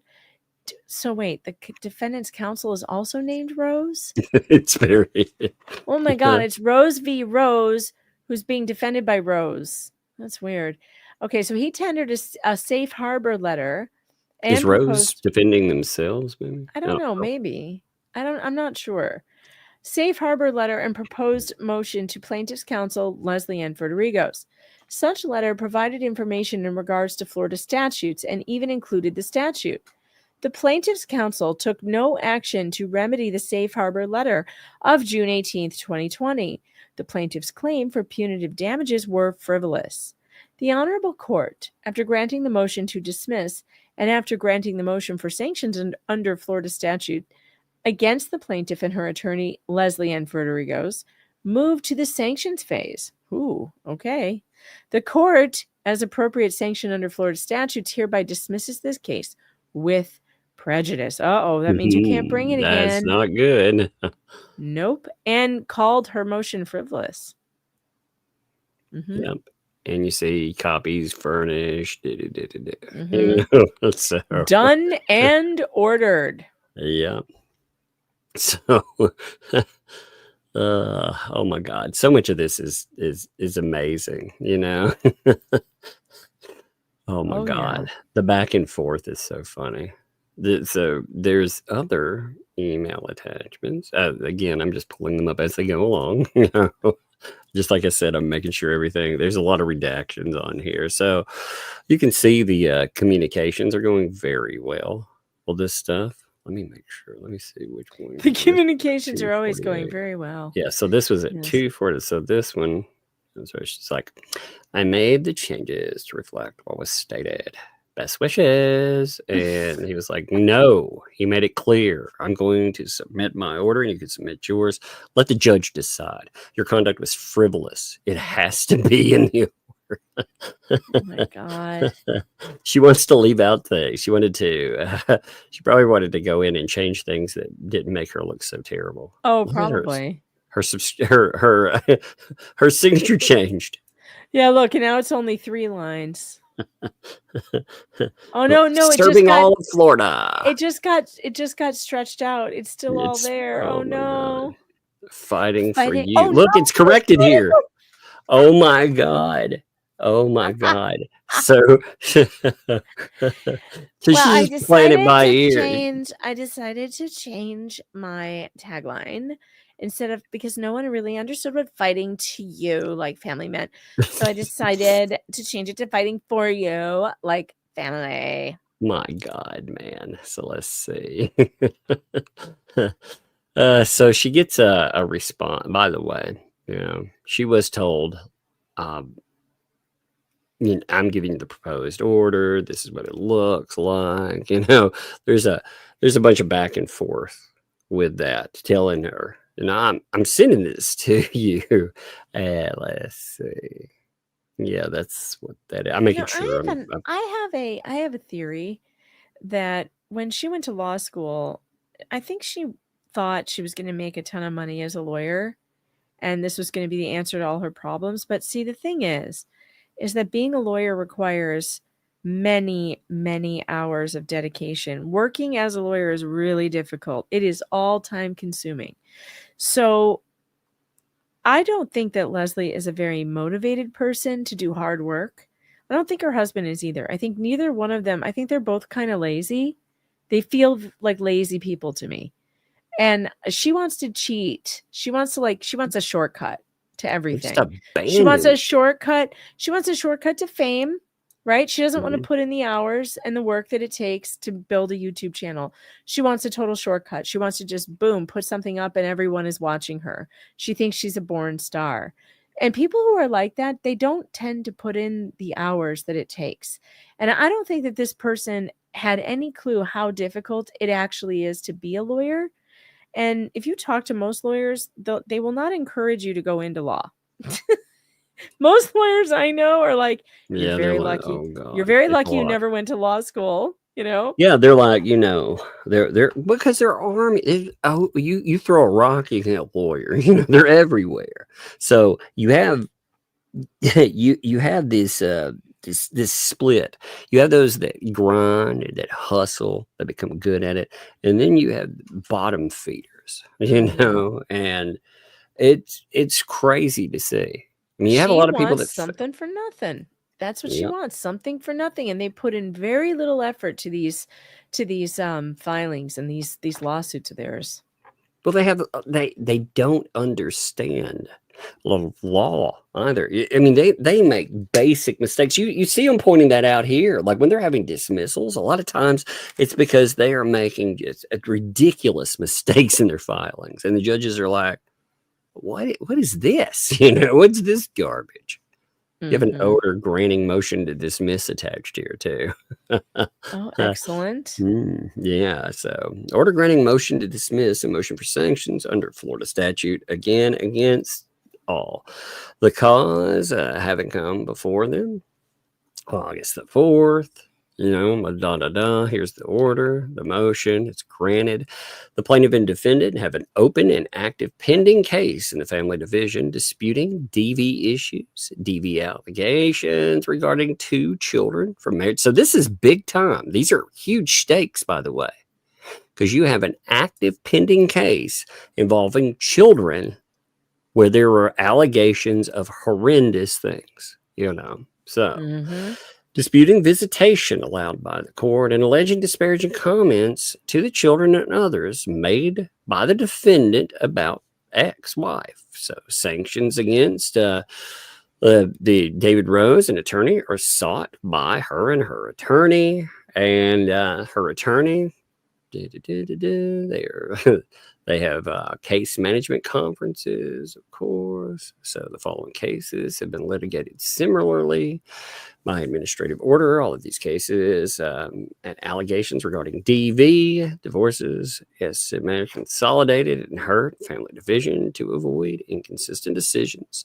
The allegations of the present case in the general civil division all stem from the divorce, such as alleged disparaging remarks, conduct of the parties toward minor children, disparaging remarks, visitation, DV, other matters addressed in family court. The amended complaint herein refers to communications regarding divorce and post-divorce time frame. So you can see, again, they're breaking it down, telling you how this sets up to protect the children from the 7-year battle. 7 years. Judge Feinstock had already appointed guardian ad litem for the minor children, specifically to protect the children who honor. Again, this is the by the way that reads, it sounds like a kid, but it's the guardian ad litem that's there, by the way. Just to make that clear, that wasn't a kid. There's an esquire, but still somebody might get confused when you see that. The numerous motions for sanctions pending in the pending closed case, both the parent and their attorneys bear witness to the animosity. First, the court concludes that the amended complaint, the second try to state a cause in the action, fails as pled. Okay, so this again is your amended complaint.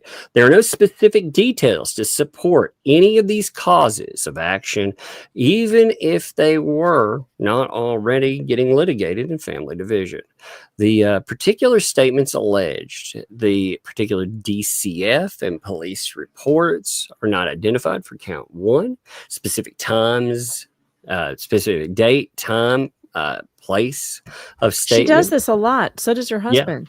Yeah, it's just magical. They allege things and then they're not in the exhibits, or they just like generalize it. No specifics. Yeah, there's no proof, and that's a problem. That is a huge problem. You would think after a while. Well, you're going to see something we've seen before. With this, it's boilerplating. Again, they are boilerplating. Yep. They're throwing anything they can at a wall. Boilerplating and shotgunning. Yeah. Well, they accuse other people of doing it. It's amazing. So they have, again, boilerplate. You see it right there. So the specific date, time, placement, to who they were made, not identified in count 2, and the same boilerplate non-specific allegations that were made in other counts. The plaintiff was specifically advised of these defects at the hearing on the motion to dismiss the first complaint, and they didn't resolve it for the next. So they were told, hey, there's problems. That's another thing we've seen over and over again. They're told, go in, revise this stuff. There are problems with it.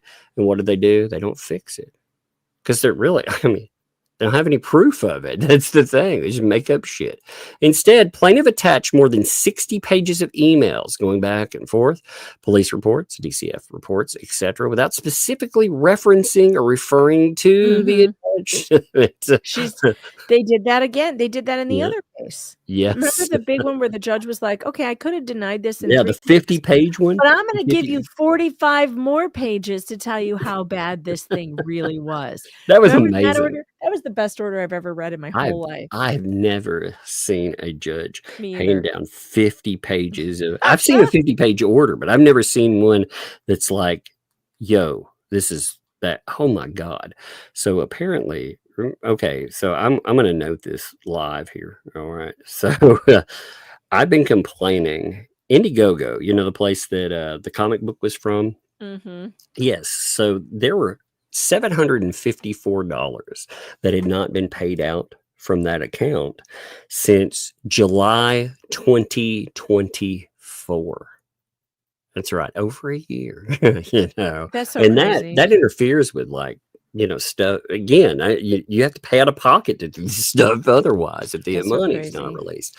So I started complaining publicly. I started, you know, talking about it. And wouldn't you know, within the 3 days I mentioned publicly, guess what? They decided to release my money.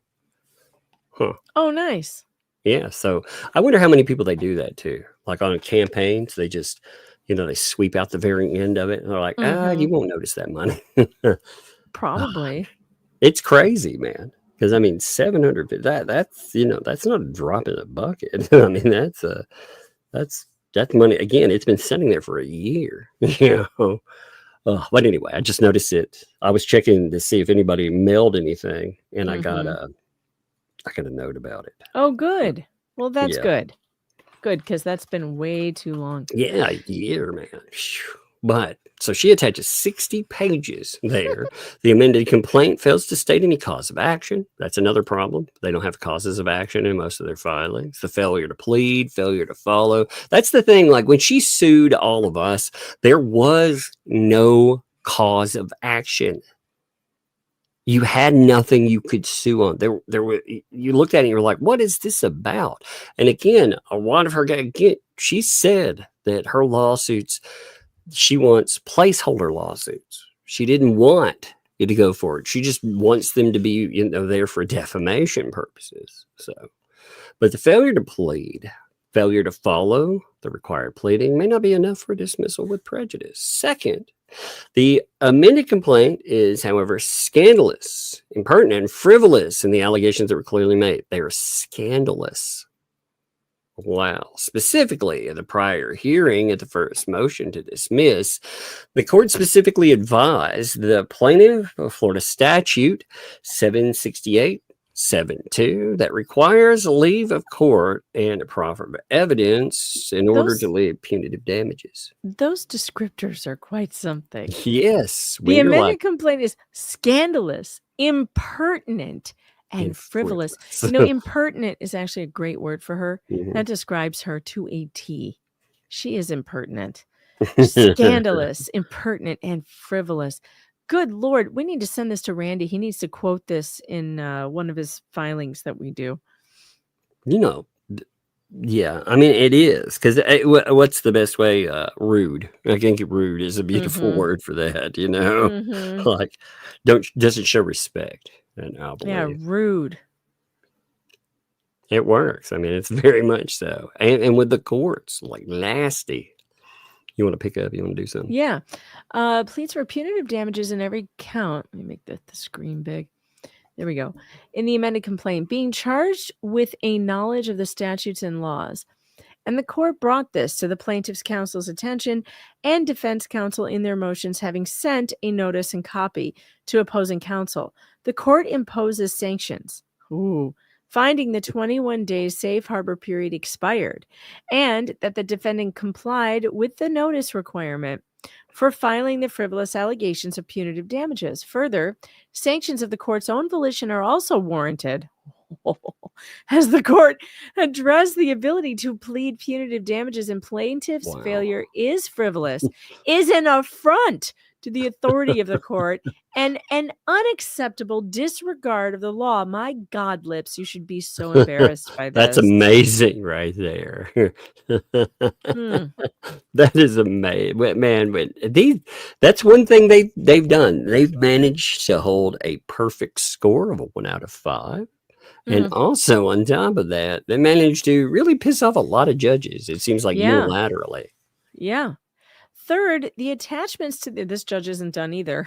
Third, the attachments to the amended complaint and the general allegations mentioned herein by the court not only show that the allegations either are or have been litigated in the motions filed in the family cases, but also show that the alleged statements during the course of various DCF investigations and during the actual domestic violence allegations and in the family law cases are considered privileged and not actionable if those statements have a relation to the issues in a pending case.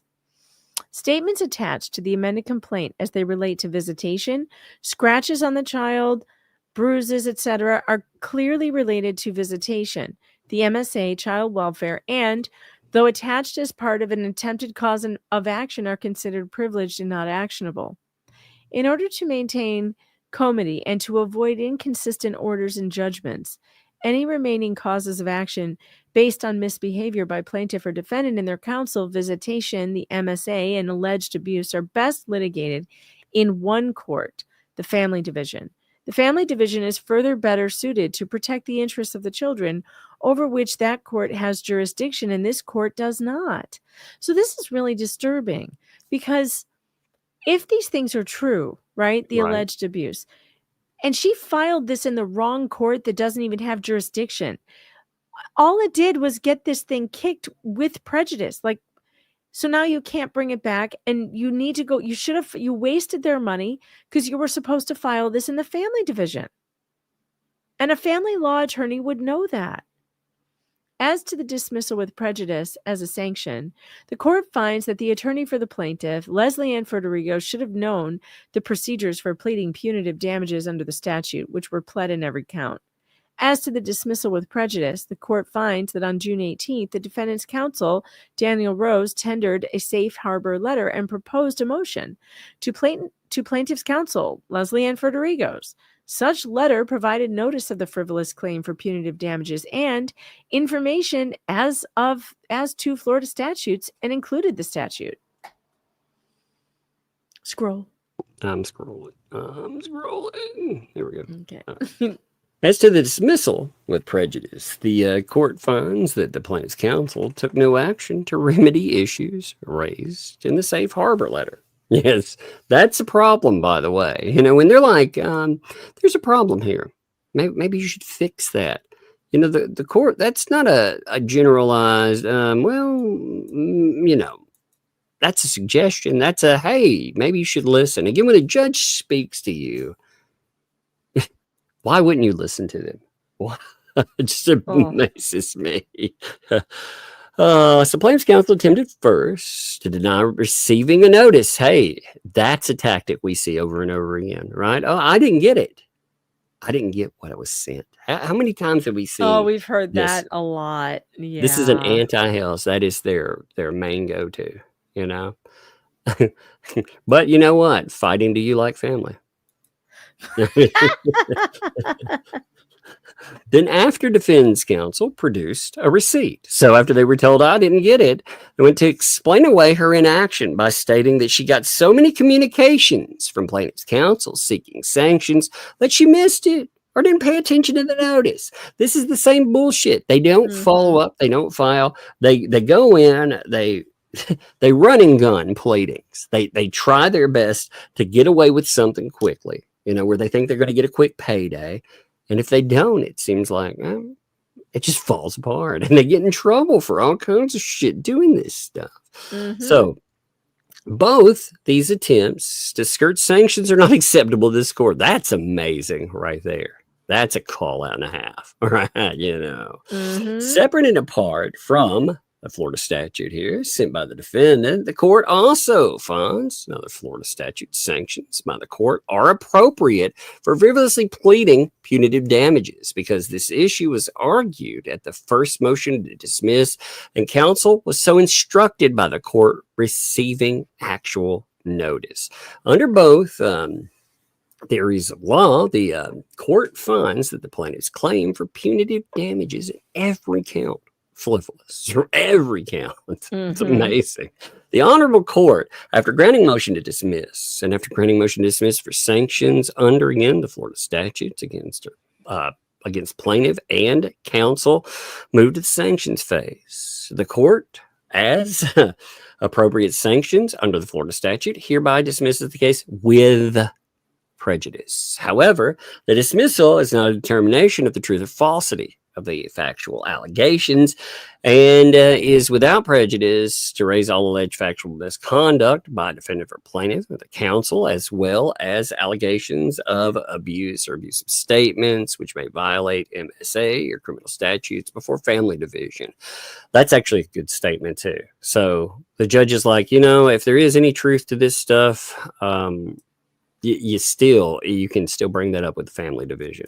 That's good. That's a good add-on. That's where she should have been. Yeah, it should have been. This is just a quick try to. This is nasty. It's an end run around. It's trying to run around the family division and get something. It's like going above the teacher's head. Well, it said it was a 7-year battle, which is nuts. And I can understand wanting to get out of the family court because some of the family court is a terrible place. But rules and things matter, and if you have to bring it there, that's where you have to bring it. You got to fight your battles in the court where you're supposed to be. Oh, what a mess, man! These people. Again, if she had a real complaint, though, if this person really did, and they were facing something. That's the same thing we noted with the guardian ad litem stuff. They always get with this the guardianship fallback cases. Yeah.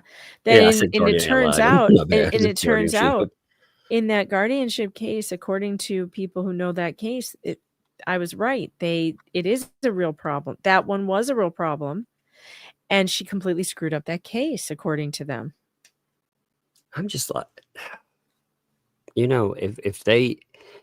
if these two are such a mess, like there needs to be a safeguard that's in place where they don't get to hide behind this wall, where you get sanctioned, you get in trouble, and nobody can find out.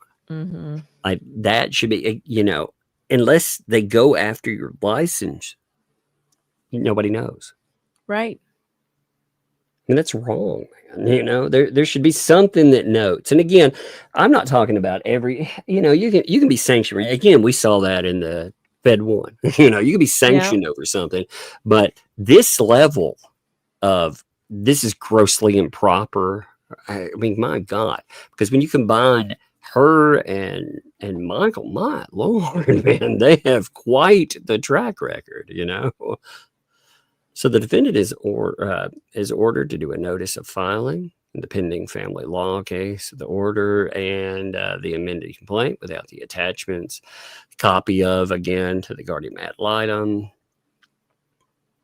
All right. So I'll just read this since it's go ahead. Line. There'll be more, I'm sure, somewhere. This order is not an invitation to the parties to submit any further affidavits. So it's like, hey, don't send me any more crap. So what do? You get more crap, right? Of course. Or to take any depositions in support of reconsideration or hearing. No such discovery is allowed, absent further order from the court. Specifically, no attempt to bring in 2 minor children in this litigation is allowed. Parents will not discuss, depose, seek affidavits, take any action related to this case without the approval of the guardian ad litem. So again, they got the smack laid down, I mean, that's... Let's see. So we got oh my God. So of course, Leslie drops in a motion for rehearing. God, of course. Yeah. Oh, let me see. All right, give me one minute here. Yeah, so she drops in the motion for again. I'm not going to go over all of this. It's just a note, you know, what she's trying to do with it. Oh my God. See, she's trying to say where the without prejudice, you know, like it said it first, and then when he goes in, he updates it and he's like, this is dismissed with prejudice because it doesn't belong here. It doesn't belong in there.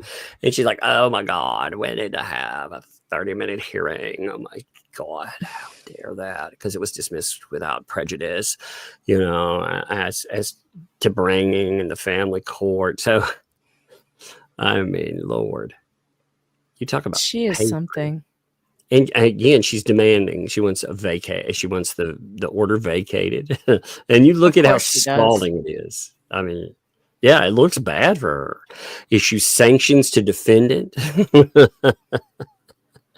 Oh my God. She's looking at sanctions and she's after he. Oh my Lord, man. There's so much. Okay, so then I'm skipping through. There's a motion for judicial notice of court order that's attached by the Daniel Rose. Let's see. There's the order for motion to dismiss. Again, you'll get repeats sometimes, so that's why I'm rolling through here like this. There's the oh my God. There's some emails that are just you have the safe harbor letter that's here. Oh, this is to her. So, oh my gosh, she actually got a safe harbor letter telling her. Oh, I bet is it good? To her, yeah, check it out. So this is this safe harbor. You want to? This is to her. Yeah, okay. All right. Let's see, dearest Leslie. Dear weirdo, please be advised this correspondent. Everyone should address her the way I addressed her husband. Dear dummy, please be advised this correspondence is deemed to be a notice under Florida statute that your motion to vacate order filed August 6th at 10:40 p.m. and your motion for rehearing filed the same day at 11:10 are both frivolous. The Honorable Judge Rodriguez has been a circuit court judge for over 10 years. He is known by many to take his time and to write his own orders. In this case, Judge Rodriguez edited the proposed order of dismissal and added his own renderings to the court order dated August 6th, granting the motion to dismiss and the motion for sanctions under 57-105 against the plaintiff, Serrata Rose, and her attorney, Leslie Federigos. In fact, Judge Rodriguez has edited prior orders such as the original motion. For whatever reason, you decided to make false and defamatory statements about the undersigned and then file your frivolous motions where you state that the undersigned counsel fraudulently submitted an order to the court and altered a court order signed by a judge. Then you filed your two motions to double down on this conduct to falsely accuse another attorney of criminal conduct to two judges, Judge Rodriguez and Judge Feinstock, is beyond frivolous and egregious. Ironically, your original lawsuit was for defamation. Your conduct in this matter is actually defamation. You made a false statement about the undersigned altering a document on August 6th. You published your false statements to parties, which would include two judges and several attorneys, which you served with your motions. It was done with malice. Your intention was to destroy the reputation of the undersigned. Boy, do I relate to this letter. And the undersigned has suffered damages as a result of your conduct. He hit her with this. Oh, yeah. While this safe harbor letter cannot force you to apologize for your misconduct, it does provide you the opportunity to withdraw your motions with the court. Therefore, this correspondence shall serve as notice that your firm is to withdraw the two motions described above, which are frivolous. Should you fail to withdraw these pleadings, or we will file the attached motion, which you and your firm will be responsible for upon successfully defending your frivolous amended complaint and attorney's fees and costs. You have 21 days should you decide not to withdraw. Govern yourself accordingly. I love that. Not all the best, not best wishes. No. Govern yourselves accordingly. I love how this is the end where that pops off too. He doesn't have a big long signature with crazy weirdness. He's like a real lawyer. That's so bizarre. Leslie, take note. This is what real lawyers' signature. We need to look at that case itself. Like all of it together, because the original filings in that case are amazing. I read through some of it, and it's wild. She knows that she's not doing what she's supposed to be doing. She absolutely knows. And yet anytime she's cornered, she just doubles down, She doubles, triples, quadruples down. And it's kind of amazing, because she, instead of fixing something and stopping it, she just digs that hole deeper, You know what I think is amazing? That Darth Touch, good old Michael Volmet, thinks that she's a good lawyer. Like, she's the lawyer that he picked to, champion and interview. And same with Paint Chips. He thinks Paint Chips was a good lawyer. Maybe they can't get anybody else. Maybe that's it's funny that he thinks that he has any kind of legal gravitas when he keeps picking the worst examples of lawyers known to mankind. Leslie Federigo's and Richard Luthman. Both of them, two peas in a pod. These two. Notice they have to intentionally, they have to pretend all of this stuff. Either it doesn't exist, or somehow these are the most unlucky people in the world. Right. They've had, the forces have conspired against them. Yes. They're all up against the corrupt cabal. Yes, we're sure that's it. It's not the fact that they just barely graduated law school by the skin of their teeth and don't pay attention or understand statutes. It couldn't be that. Well, what's bad is they've gotten in trouble defaming people, and doing, again, you see what level that's come to. And yet they continue, they continue to do it. It's wild to me, man. All right. I think I'm going to hit some supers on that. That's a pretty good way to end. Definitely. I'm going to pop off. My sister got in town, so I'm going to go visit with family. All righty. Have fun. Have a good weekend on it. All right. Good night, Chad. All right, folks. That was a crazy one, I have to say. And again, that's not a one-off. That is not a one-off. Fighting to you like family, baby. Fighting to you like family. Man, I need to tell ChatGPT to do something real quick. Let's see. ChatGPT. I need some air quotes on one of those pictures. Oh my God. These people, man. I mean, they are not good with any of this stuff. It amazes me, because you see bad lawyers and you see misconduct sometimes, but you don't usually like the examples that we're seeing with these folks.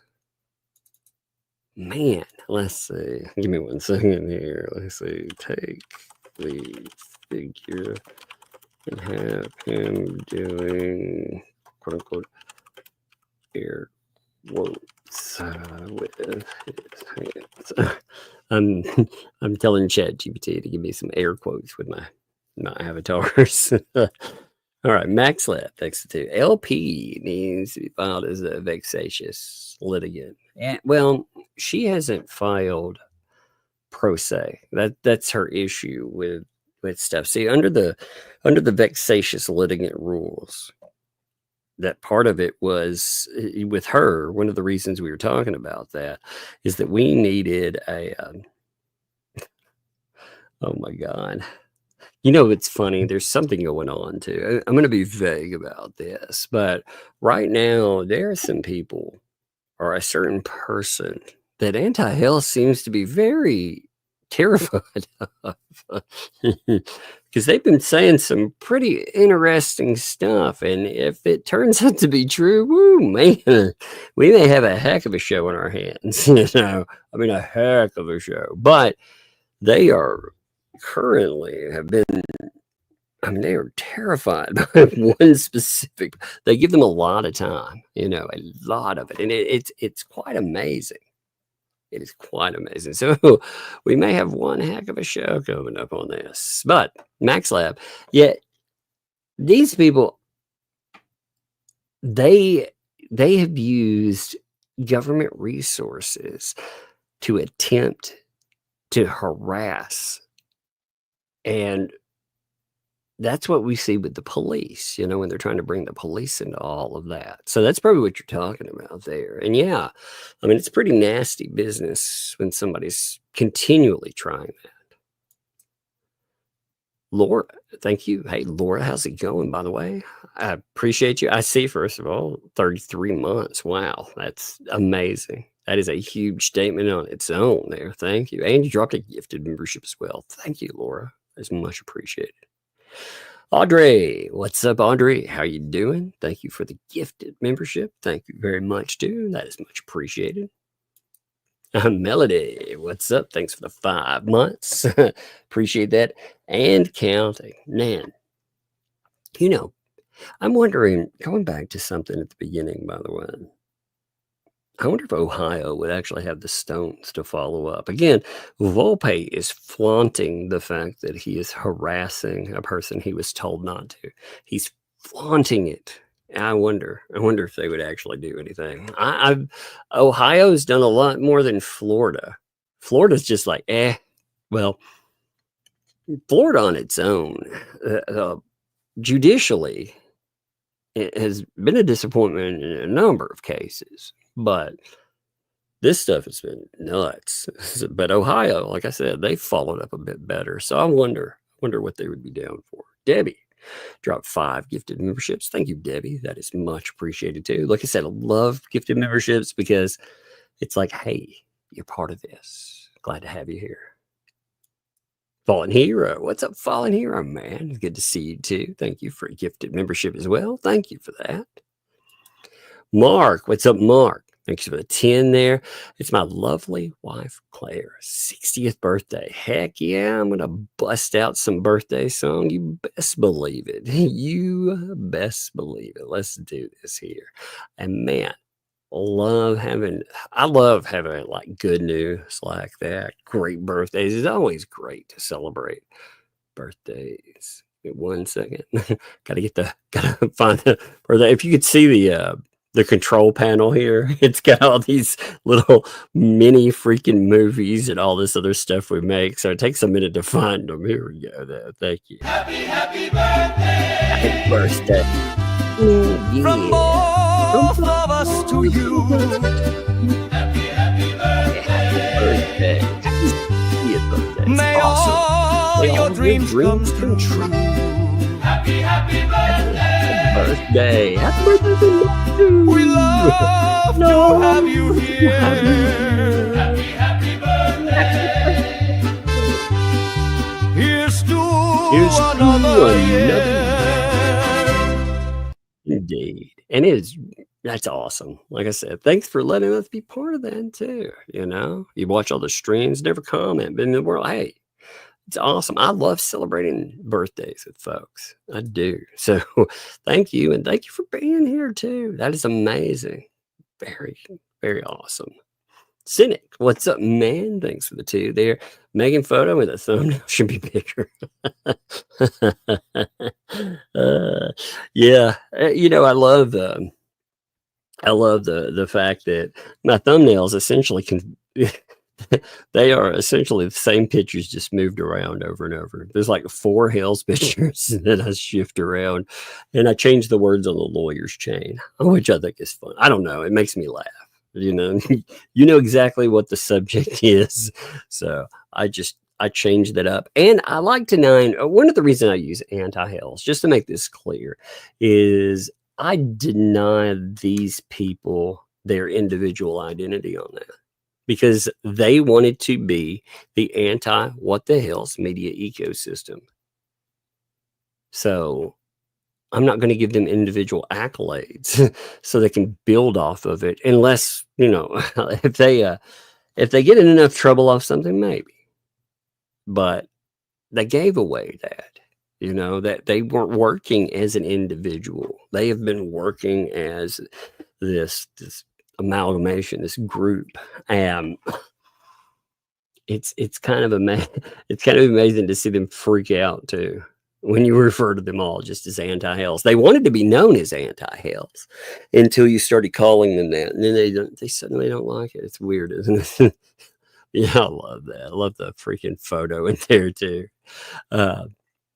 Man, so Cynic and Cheap, thanks for those shizzy carpet bomb lips last night. Lots of people. I'll have to see what's there. Yeah, I mean, there's an army of cases. Like I said, there's been somebody that's been pulling all types of older cases, and they're quite fascinating. Again, this weekend, one of the things that we need to do with the case that we're involved with. We were going to do this one night, but I had connection issues. Is we were going to go over what was alleged against us in the case that was dropped. Now, we had talked about the original complaint, but we didn't really talk about all of the amended insanity. Like, she put in some crazy stuff about us, and then, as you know, she dropped that case, but it's all out there. And it's searchable. So, she tried to do her damage. So we need to talk about it. We need to talk about why she's being sued, because that's why you get sued with it. I'll have to check out the shizzy stuff too there for sure. Joan, thanks for the 20 there. The ecosystem's a bunch of idiots. Indeed. They are. I agree. Cynic, thanks for the 2. Waiting for Flea Meltdown on behalf of Lips. Yeah, they kept telling us that they were more than happy to tell us all this money that we're going to owe, over and over again. They beat the war drum saying we're going to, right when the 21 days were up, we're going to owe this insane amount of money because. And yet, when it hits, they delay, and they delay, and they delay. Isn't that interesting? You notice I haven't talked about that, right? Lily, thanks for the 5. Any idea when our court date is? Love you. Oh, no. We're not even close to that. We haven't even gotten... What we've asked for is a vexatious litigant finding against Leslie Federico's. Because all of the filings that she's thrown in, and again, she meets the criteria, very much so, There's quite a bit out there where she's filed, and then most importantly, she's dismissed. She either loses them or just drops them. She never intends for them to go forward. So the first thing we've asked for is that.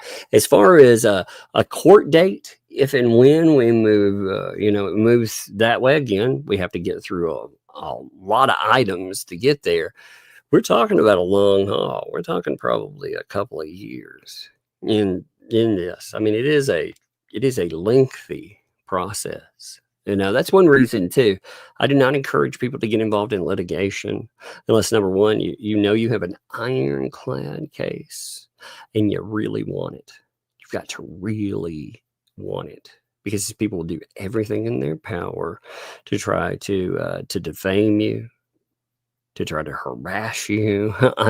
They've already done that. You see this though with some of the stuff that people like Paint Chips get involved in. See the extreme cases, but even the less extreme cases. Yeah, it's still a while for sure. Maybe not. What's up? Maybe not. Thanks for the 5. Professional Mute Button Usage Award. Yes, and the winner. That's so funny. Good Lord. Let's see. 1 second. Man.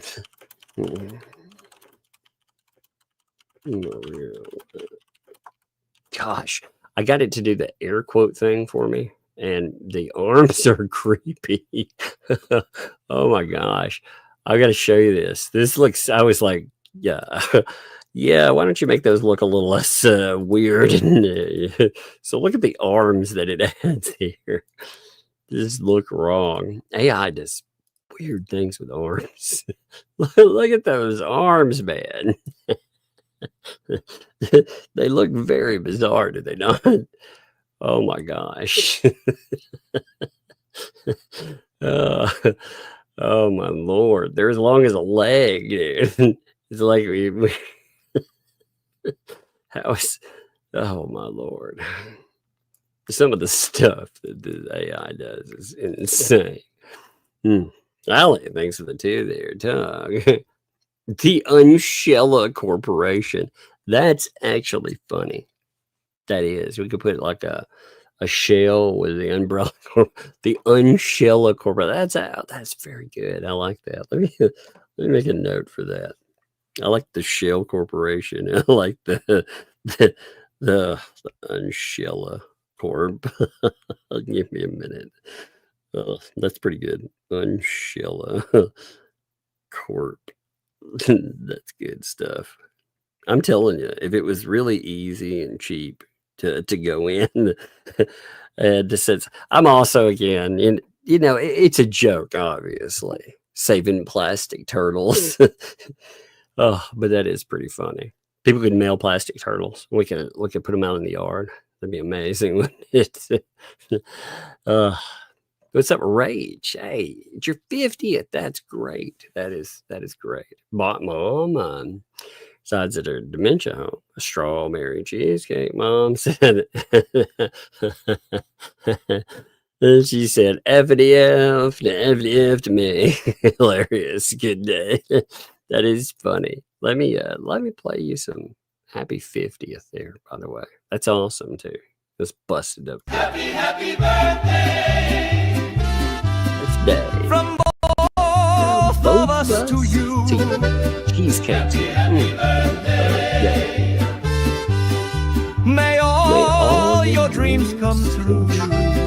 Happy birthday. We love to have you here. Happy birthday. Here's to another year. Happy birthday there too, man. Happy 50th, Rage, for sure. That's awesome.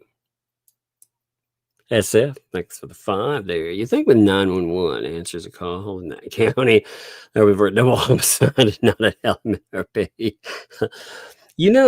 That has really got to get old.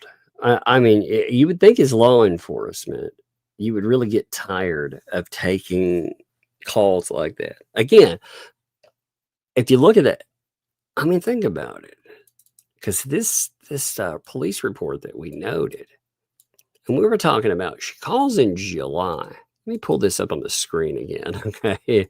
So she calls in July, and she's like, hey, I want to report this guy for repeatedly calling DCF. It's like, wait, well, any proof of that? Because again, right off the bat, you have to be able to prove that. And how do you prove it? You can't prove that. If anybody in DCF is alleging that this guy is doing it repeatedly too, and he's saying that he's not, that is a huge problem, That is. And in fact, he, just like myself, I make sure that I say this too. Do not contact these people because they don't help. Like, that is the most important thing in that. Like, they're not helping. It is an unfortunate situation. I have very strong feelings about it, but ultimately there's an agency that decides or doesn't decide against it. And like I said, it hasn't helped anything whatsoever, and it won't. It just continues to do nothing. By the way, so I talked about the other day how there were posts. She started posting about a little kid, and this little kid, they'd passed because of an illness, which is horrible. It's devastating. She starts making it about herself and about, her situation. And now she's projecting even more onto that issue. It's just so gross, man. I don't want to even pull the statements up there. I don't, but they piss me off when I see them. They do, because as a parent, I cannot even imagine the horror that people are going through there. And to have somebody take that and to try to make that about themselves is it's just horrific, man. Terrific. But yeah, with Levy County, I mean, she's trying to call also and bring up 2024. So February 2024 items. And when she doesn't get her way, she hangs up on 911. So, or I'm guessing she's calling, did it say the emergency? You think it's, let's see. It's a call for service. So it doesn't say that it's a non-emergency, you know, but there's a video of it. So that might be fun to check out for sure. Brett thanks for 20. I wonder why NMPI would show. That might be something. There might be one out there, to be honest, you know. You know what's crazy is those they get used for so many things. I bet you she does have something like that. I bet she does. I bet you've had one, at least from all the questioning with government agencies, also with adoption standards and everything. You would think that you would have one. Now, of course, it would be long now. And also, more bug candy fun. Well, thank you. That's awesome. The little one. I got a doctor's appointment tomorrow, so they're going to have to go with me. And on the way back, I've got to go to Nashville. I hate going to Nashville, man. I hate going all the way down there. But on the way back, I'll probably take them by the candy store and whatever. So they should enjoy that at least. Rio, baby. Thanks for the 35 months. That's amazing. I think that the Lynette/Michelle thanks 911 is one of those old party lines. Yeah, you remember those? Those were crazy, weren't they? You know, the old 1-900 numbers. Remember that they used to have those for everything. Remember, even I mean, for a while, I mean, they had them for everything. They even had a 1-900 number for Freddy Krueger. Remember that? They used to have a show for on Fox that was called Freddy's Nightmares, and they would advertise, call Freddy Krueger on your 1-900 party line. It's like, why would I want to do that? Rizilla, what's up, Rizilla? Thanks for the 2 there. It's an unhinged fence in more than one. Yes, in more ways than one. It's true. That is very true. It is a very unhinged fence. Oh, man, you know, they've been bringing up the protective orders so much again that I really want to go back and listen to the audio on that, because it is so far back for most people that many don't even remember. You know, they don't remember I don't remember all the details to it. I've thought about going back because, like I said, they keep bringing up that protective order. They've started hammering at it yet again. And when you get away from something far enough, the narrative starts to take hold, you know? They also try to use circumstances where people like a Laura Owens, you know, they get caught doing, they're like, oh, look, we could be like that. And it's like, yeah, no, not even. By the way, I watched Gone Girl, and you know, I haven't seen it in a long time. And they always, you know, people always bring up like Amber Heard with it, but the Laura Owens thing fits too. The fake pregnancies and the fake, you know, doing stuff to self. It's just, it's uncanny.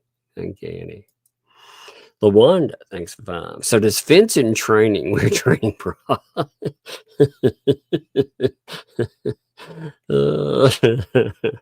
That's funny. Fence in training. Yeah, indeed. He's got to get his training gear on. I have my favorites. Shot 2. Thank you there. I call it Lynette's hobo wall. It's something. I mean, for real. I've never seen somebody take. I mean, the fence itself was a monument to stupidity. It looked terrible.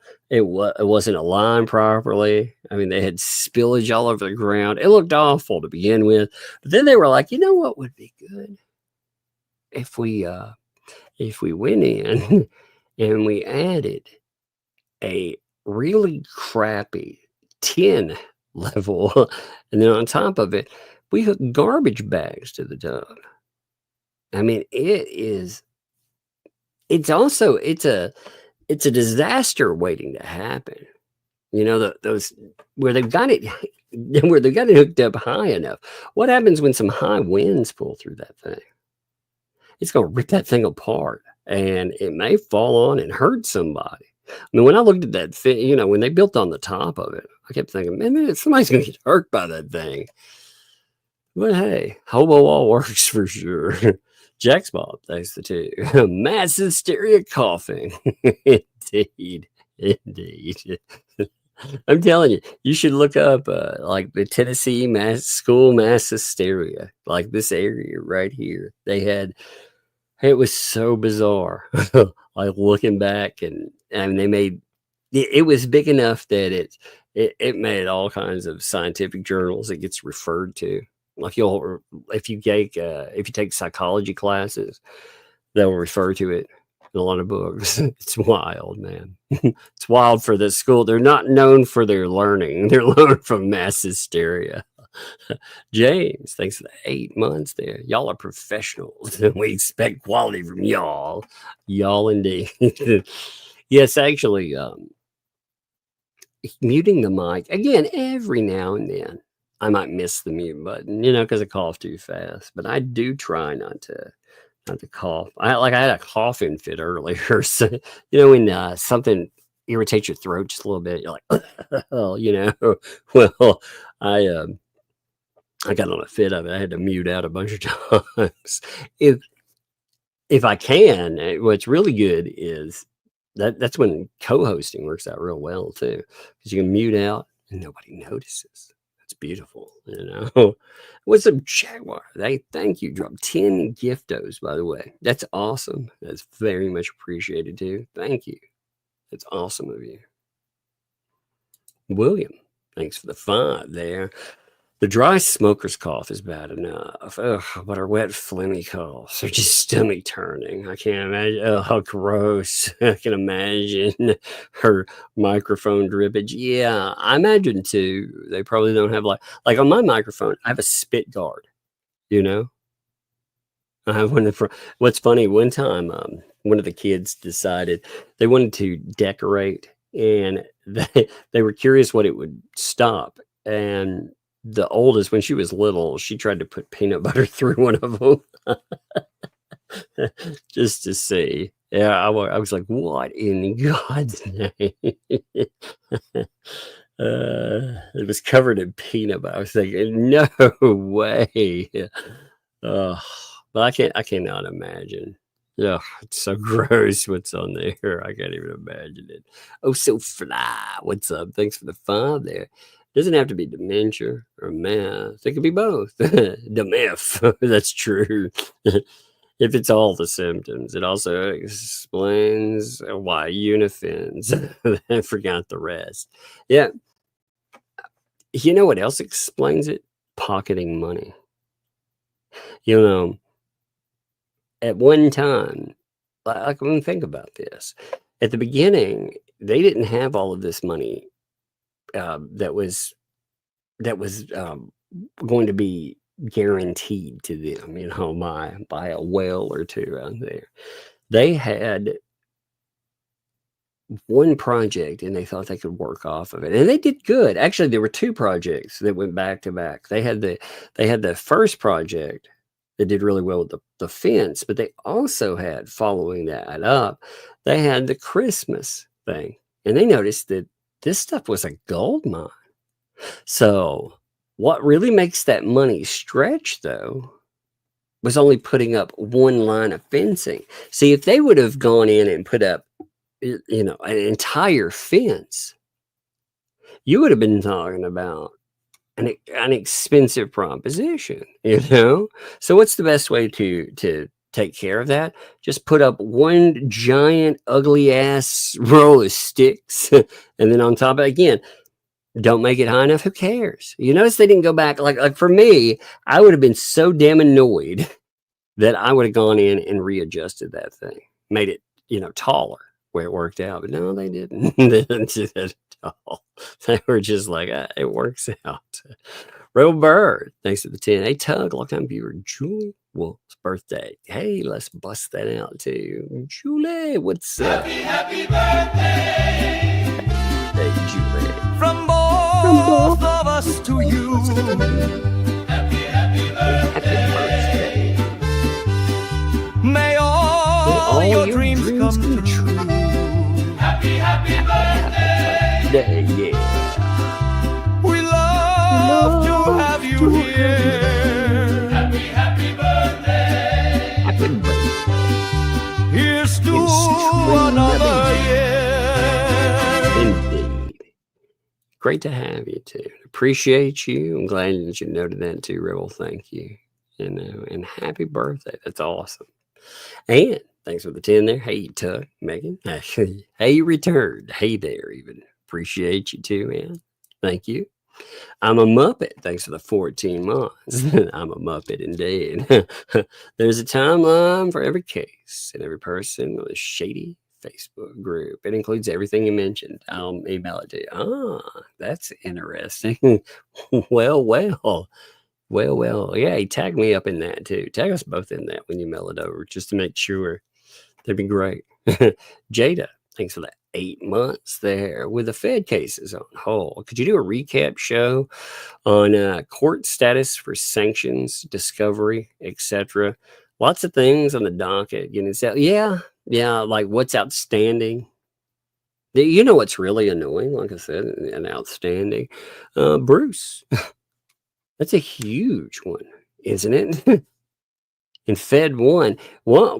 Fed 1 is at a crazy place. I mean, you were looking at for sure with that case. It looks like we are going to see it go forward. There's always the question until the case happens. And I mean, still, the judge, I guess, could come back in for sure and say, no, none of that. But I mean, if he did, that would be one hell of an appealable issue, because these people did not turn over anything. They defied court orders. I mean, this judge has allowed them to get away with so much disrespect for his courtroom too. It blows my mind. So yeah, I mean, we'll do that. I mean, we got there's a lot of stuff to catch up. There's just so much crap, man. Lily, thanks for that. Did you see Shizzy's filing from his paralegal? Oh yeah, I've seen some of that. You need to watch for a trip. Yeah, I'd not seen him cover that, but I've seen the filings with the paralegal stuff. Oh yeah, yeah.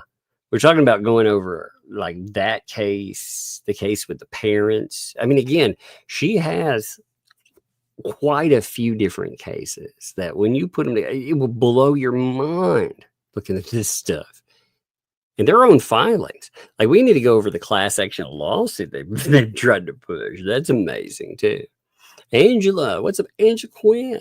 Hope you're doing okay today. Corp's husband is amazing. Yes, he suffers from illness, severely affected his life. Listened to his stories and his music recently. Southern Cannibal revealed he is streaming on Kick. Yet, he's avoided a lot of just internet period. I mean, he disappeared for a long time period, and that was just a terrible situation. He's got a great voice for some of the music. I like that. I like that specific that genre. I like the condensing of songs into a couple of minutes too, so you don't have to have hooks on repeat. A lot of times you get right to it. He had a great voice for it. And these people, man, I mean, they treat him terribly for it too. Angela, thanks for the 5 there. Lips, got a law license, been doing good arguments. Well, she's definitely maintained a 1 out of 5. So I don't know. Rach thinks 5. I can't believe my drunk butt lasted for super chats. 50 was better. Hey, for myself too, man. You know, I'm for me, I'm like, man, I need to get to bed early, and then I sit on here and talk for a while. So, I mean, I think the same thing sometimes. Emma thinks the two. The stupidity will never end with these people. No, we haven't even caught up. Like I said, we aren't even close to catching up to some of the craziness. What they do is they let us, instead of moving forward with their cases, though, just like we talked about with the cases themselves and how it allows for, discovery and everything, it allows us to really look into what they've done. FOIA-ing, that's a big one. Like figuring out where exactly some of this craziness is taking place and what's happened.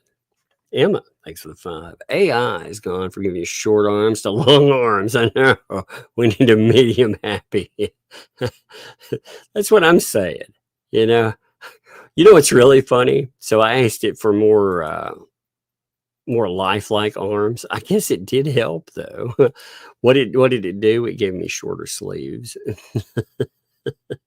Check this out. This is so funny.